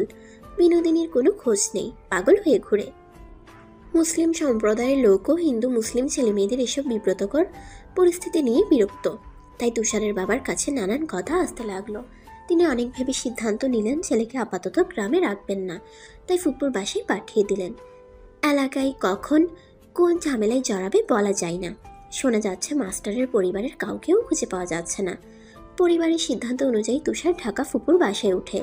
এখানে বেশ কিছুদিন থাকার পর হঠাৎ একদিন কাকতালীয়ভাবে রাস্তার অপর পাশ থেকে তুলিকে দেখে ট্যাক্সি লোডের দোকান থেকে বের হতে। তুলিকে দেখে ভাবে এটাই তার বিনোদিনী। ছুটে যায় রাস্তা পার হতে, কিন্তু রাস্তা দ্রুত গাড়ি চলাচলের কারণে যেতে যেতেই হারিয়ে ফেলে ওকে। তখনই মাথায় আসে ট্যাক্সি লোডের দোকানের কথা। নিশ্চয়ই সেখানে নাম্বার পাবে ওর। সে গিয়ে দোকানিকে বলল মোবাইলে রিচার্জ করবে। দোকানি তখন খাতা মেলে বলল নাম্বার বলুন। নাম্বার মুখস্থ থাকলেও তুষার তখন এমনভাবে নাম্বার বলে যেন মোবাইল দেখেই বলতে হচ্ছে তার। এই সুযোগে ক্যামেরায় গিয়ে খাতার পুরো পেজের ছবি তুলে নেয়। বাসায় এসে শেষে নাম্বার তুলে সেভ করতেই ইমো হোয়াটসঅ্যাপে গিয়ে তুলির ছবি দেখে ভাবে এটাই তার বিনোদিনীর নাম্বার। এখন সকাল 11টা। তুষার আর বিনোদিনী বাসে বসে আছে। কপালের অবাধ্য চুল সরিয়ে নিয়ে বিনোদিনী বলল, মেয়েটার জন্য কষ্ট হচ্ছে, তোমার কারণে সে লাঞ্ছিত হলো, ওদের সংসারে ঝামেলার সৃষ্টি হলো। যাই বলো, ওদেরকে খুঁজে বের করে মাফ চেয়ে সব খুলে বলা উচিত। তোমার কি মাথায় দোষ? আমরা এখন কি করব সেটা ভাবো। ফুপুর বাসায় আর যেতে পারবো না। আমি মোবাইলের শোরুমে কাজ পেয়েছি, কিছুদিন হলো টাকা পয়সাও নেই, থাকবো কোথায়, বিয়ে করব কিভাবে সেটাই ভাবছি। তুমি আপাতত ফুপুর বাসায় থাকতে পারবে, ওরা তো আর জানে না আমাকে নিয়ে এসেছো। সুতরাং তুমি ফুপুর বাসায় থাকো আর আমাকে কোথাও থাকার ব্যবস্থা করে দাও। তারপর মাস শেষ হলে বেতন পাবে, এর মাঝে বাসাও খুঁজে নেব। কিন্তু তোমাকে রাখবো কোথায়? আমার কিছু টাকা আছে, তুমি কোথাও রাখার ব্যবস্থা না করতে পারলে আমি আপাতত একটা জায়গায় উঠতে পারবো। কে? মিলন আর রাধিকা যে পালিয়ে বিয়ে করেছিল ওই ঢাকাই থাকে ওরা, আমার সঙ্গে যোগাযোগ আছে। তাহলে তো ভালোই, ওরাও তো আমাদের মতো। হ্যাঁ, সব রকম সহযোগিতা করবে, কিন্তু তুমি যেভাবেই হোক ওই মেয়েটির স্বামীকে বের করে সব খুলে বলো। আমার বিষয়টা শুনে কষ্ট হচ্ছে। বেচারি নির্দোষ হয়েও কি ঝামেলায় পড়েছে, চরিত্র কলঙ্ক লেগেছে। আমার চেহারার সঙ্গে মিল হয় এই ঝামেলা হয়েছে বলে নিজেকেও অপরাধী মনে হচ্ছে। কিন্তু ওদের আমি পাবো কোথায়? যে নাম্বারে যোগাযোগ করতাম সেটা মোবাইল সহ ভ্যানিটি ব্যাগ ফুপুর বাসায়, কল দিয়েও পাবো না। ভ্যানিটি ব্যাগ খুঁজে পাওয়ার মতো কিছু নেই। না, মোবাইলও লক করা। কি আশ্চর্য, এখন এভাবেই থাকবে নাকি? তুমি যেরকম বলছো ওর স্বামী চর মেরে টেনে নিয়ে গেছে, বুঝতে পারছো কি অন্যায়টা হয়েছে? ইস, নির্দোষ মেয়ে হয়েও। তুষার ওর পিছনে হাত নিয়ে জড়িয়ে ধরে বলল, বাদ দাও এসব, যা হওয়ার তো হয়েই গেছে, এখন খুঁজে পাবো না, নিজেদের চিন্তা করো। বিনোদিনী ওর বুকে মাথা রেখে উষ্ণ শ্বাস ছেড়ে হ্যাঁ সূচক গুঙ্গানি করল। বিনোদিনীর ক্লান্ত শরীর। এতদিন বলতে গেলে বন্দিই ছিল সে, ছিল তুষারের জন্য বিরহ। আজ আবার পুরো রাত মাজারে বসে বসে কাটিয়েছে, তাই আর তুলির প্রসঙ্গ নিয়ে কথা বলার শক্তি পেল না। গভীর ঘুমে তলিয়ে গেল তুষারের বুকে। বাস চলছে দ্রুত গতিতে। হঠাৎ বেজে উঠল তুষারের ফোন। বিনোদিনীরও ঘুম ভেঙে গেল। পকেট থেকে মোবাইল বের করে দেখে তার ফুপ্পু। 9টার দিকেও একবার কল দিয়েছেন, সে রিসিভ করেনি। ভেবেছিল উনি ব্যাংকে চলে গেলেই আর কল দেবেন না, কিন্তু এখন অফিস টাইম, আবার কল দেওয়ার কারণ কি? বিনোদিনী বলল, রিসিভ করলে সমস্যা কি? করো রিসিভ।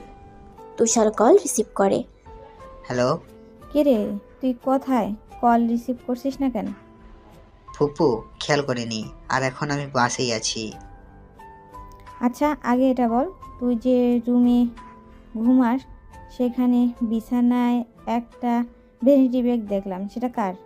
তুষার কি বলবে ভেবে না পেয়ে আমতা আমতা করতে লাগলো।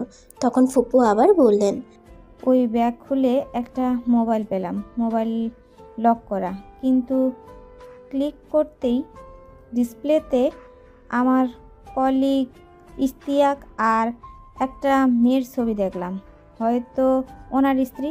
বুঝলাম না এই ব্যাগ তুই কোথায় পেলি? তুই কি ছিনতাই শুরু করলি নাকি? তুষার ব্যস্ত হয়ে বলল, না ফুপু, ওনার বউকে আমি চিনি, আর ওটা ভুলে ফেলে চলে গেছে, তাই নিয়ে রাখছিলাম, ফেরত দিয়ে দিব। কি বলিস এসব? তুই চিনিস কিভাবে? এগুলো এখন থাক, বাড়িতে এসে বলবো ফুপু। আচ্ছা ঠিক আছে। ফোনালাপ শুনেই বিনোদিনীর মুখ ঝলমল করে উঠল। ভাগ্য ভালো মেয়েটির স্বামীর সন্ধান কাকতালীয়ভাবে পেয়ে গেছে, কিন্তু কল রাখতেই দাঁত কটমট করে বলল, আশ্চর্য, তুমি আন্টির কাছ থেকে লোকটির বাসার ঠিকানা বা ফোন নাম্বার নিয়ে নিলে না কেন? ও সরি, খেয়ালই ছিল না, তবে তাড়াহুড়োর কিছু নেই, বাসায় গিয়েও ফুপুর কাছ থেকে পাবো। বোকা নাকি? তুমি কি বুঝতে পারছো না আমাদের জন্য আরেকজনের অনেক বড় ক্ষতি হতে যেতে পারে? যত দ্রুত সম্ভব ভুল ভাঙানো দরকার। এখন কি করব? তুমি ওই লোকটির নাম্বার আনো, তারপর কল দিয়ে বলো যে ভুল বোঝাবুঝি হয়ে গেছে। তুমি যাকে ভালোবাসো ওর চেহারা অবিকল ওনার স্ত্রীর মতো। আচ্ছা ঠিক আছে। তুষার আবার ওর ফুপুকে কল দিল, কিন্তু রিং হয়ে কেটে এলো। উনি ব্যস্ত হয়তো এখন। তা হবে নি। আচ্ছা দেখো ব্যাক করেন কিনা। তারা 5টার দিকে ঢাকা এসে পৌঁছে। মহাখালী বাস স্টেশনে নামতেই কল এলো তার ফুপুর। ফুপু কল ব্যাক করেছেন। রিসিভ করো। তুষার কল রিসিভ করলো। হ্যালো ফুপু। হ্যাঁ বল। তখন ব্যস্ত থাকায় ধরতে পারিনি। তোমার এই কলিগের নাম্বারটা দাও তো, টেক্সট দিয়ে। ঘটনা কি বলতো? এই লোকটাকেও আজ ব্যাংকে দেখলাম, চোখের নিচে কালো হয়ে গেছে, সারাক্ষণ কালো মুখ করেছিল, অফিসে কারো সঙ্গে কথাও বলেনি। তেমন কিছু না ফুপু, পরে বলবো, এখন নাম্বার দাও। আচ্ছা দিচ্ছি। তিনি নাম্বার দিলেন টেক্সটে। চলো কোনো রেস্টুরেন্টে বসি, নাস্তা করতে করতে কল দেয়া যাবে। হ্যাঁ আচ্ছা চলো। দুজনে পাশের একটা রেস্তোরাঁয় গিয়ে হাত মুখ ধুয়ে বসে। তারপর সব কিছু খুলে বলে। সব কিছু বুঝে ইস্তিয়াক বুঝতে পারলো যে সে অনেক বড় ভুল করে ফেলেছে। তারপর সে তুলির কাছে যায়। অনেক কিছু বোঝানোর পরও তুলি অনেক মানছিল না। তারপর ইস্তিয়াক নিজের ক্ষতি করে। চলেন শুনে আসি। এখন কেমন লাগছে বাবা? অনেক ভালো মা, হাত কাটার আগে থেকে এখন ভালো আছি। কথাটা শুনেই তুলি মনে মনে লজ্জা পেল। এরকম কথা মা বাবার সামনে কেউ বলে বুঝি?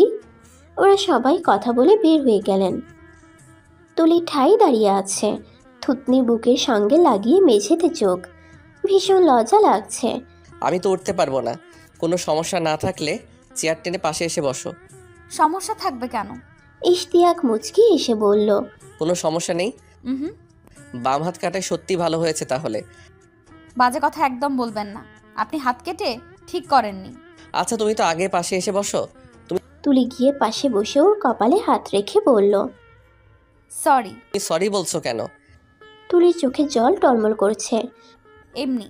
ইশতিয়াক মুচকি এসে বলল, আমি কিন্তু পুরোপুরি সুস্থ, শুধু রক্ত দিচ্ছে বলে এরকম পড়ে থাকতে হচ্ছে। তুমি একটু কপাল এগিয়ে আনবে। তুলি লজ্জায় লাল হয়ে গেল। আজ যেন প্রথম রাতের মতোই লজ্জা পাচ্ছে সব কিছুতে। সে কপাল দিয়ে ইশতিয়াকে ঠোঁটে স্পর্শ করালো। তুলির কেমন বিব্রত বোধ হচ্ছে, তাই আমতা আমতা করে বলল, আমি এখন যাই?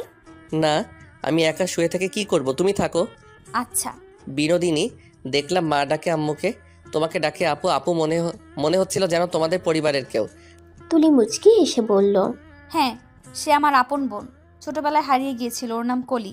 আরে কি বলো, সিনেমাটিক ব্যাপার দেখছি। যাক ভালোই হলো এই ভুল বোঝাবুঝি থেকে। তুলি ঠোঁট টিপে হাসলো। ইশতিয়াক মুগ্ধ হয়ে তাকিয়ে বলল, দেখে মনে হয় কামড় দেওয়া যাবে, কিন্তু দেয়া যায় না। তুলি চোখ পাকিয়ে বলল, কি? ডিমের কুসুমে কামড়? ধ্যাৎ, অসুস্থ অবস্থায়ও আপনার ফাজলামও যায়নি। পরিশিষ্ট। ইশতিয়াক হসপিটাল থেকে সোজা চলে যায় তার মা বাবার কাছে। তারা সেখানেই এখন থেকে থাকবে, সংসার করবে। তুষার তার ফুপুদের নিয়ে কলিদের বাসায় যায়। তুষারের ফুপু ইশতিয়াকের অফিসেরও কলিগ। সেখানে কলির আগের বাবা মাও উপস্থিত হন। সবাই মিলে তুষারের ফুপুকে বুঝিয়ে বলেন ওর আসল পরিচয়। ওনার বেশ পছন্দ হয়েছে সব কিছু জেনে। দেখে বাসায় গিয়ে ভাইকে ফোনে সব কিছু খুলে বলেন। ওরাও রাজি হয়ে যায়। তারপর এখানে বিয়ের দিন তারিখ ঠিক করেন এসে। তুষার আর কলির বিয়ে হবে আগামী শুক্রবারে। তুষার এবং তার বাবা মা ঢাকায় আছেন। শুক্রবারে বিয়ে শেষে কনে নিয়ে একেবারে কোমলগঞ্জ যাবেন।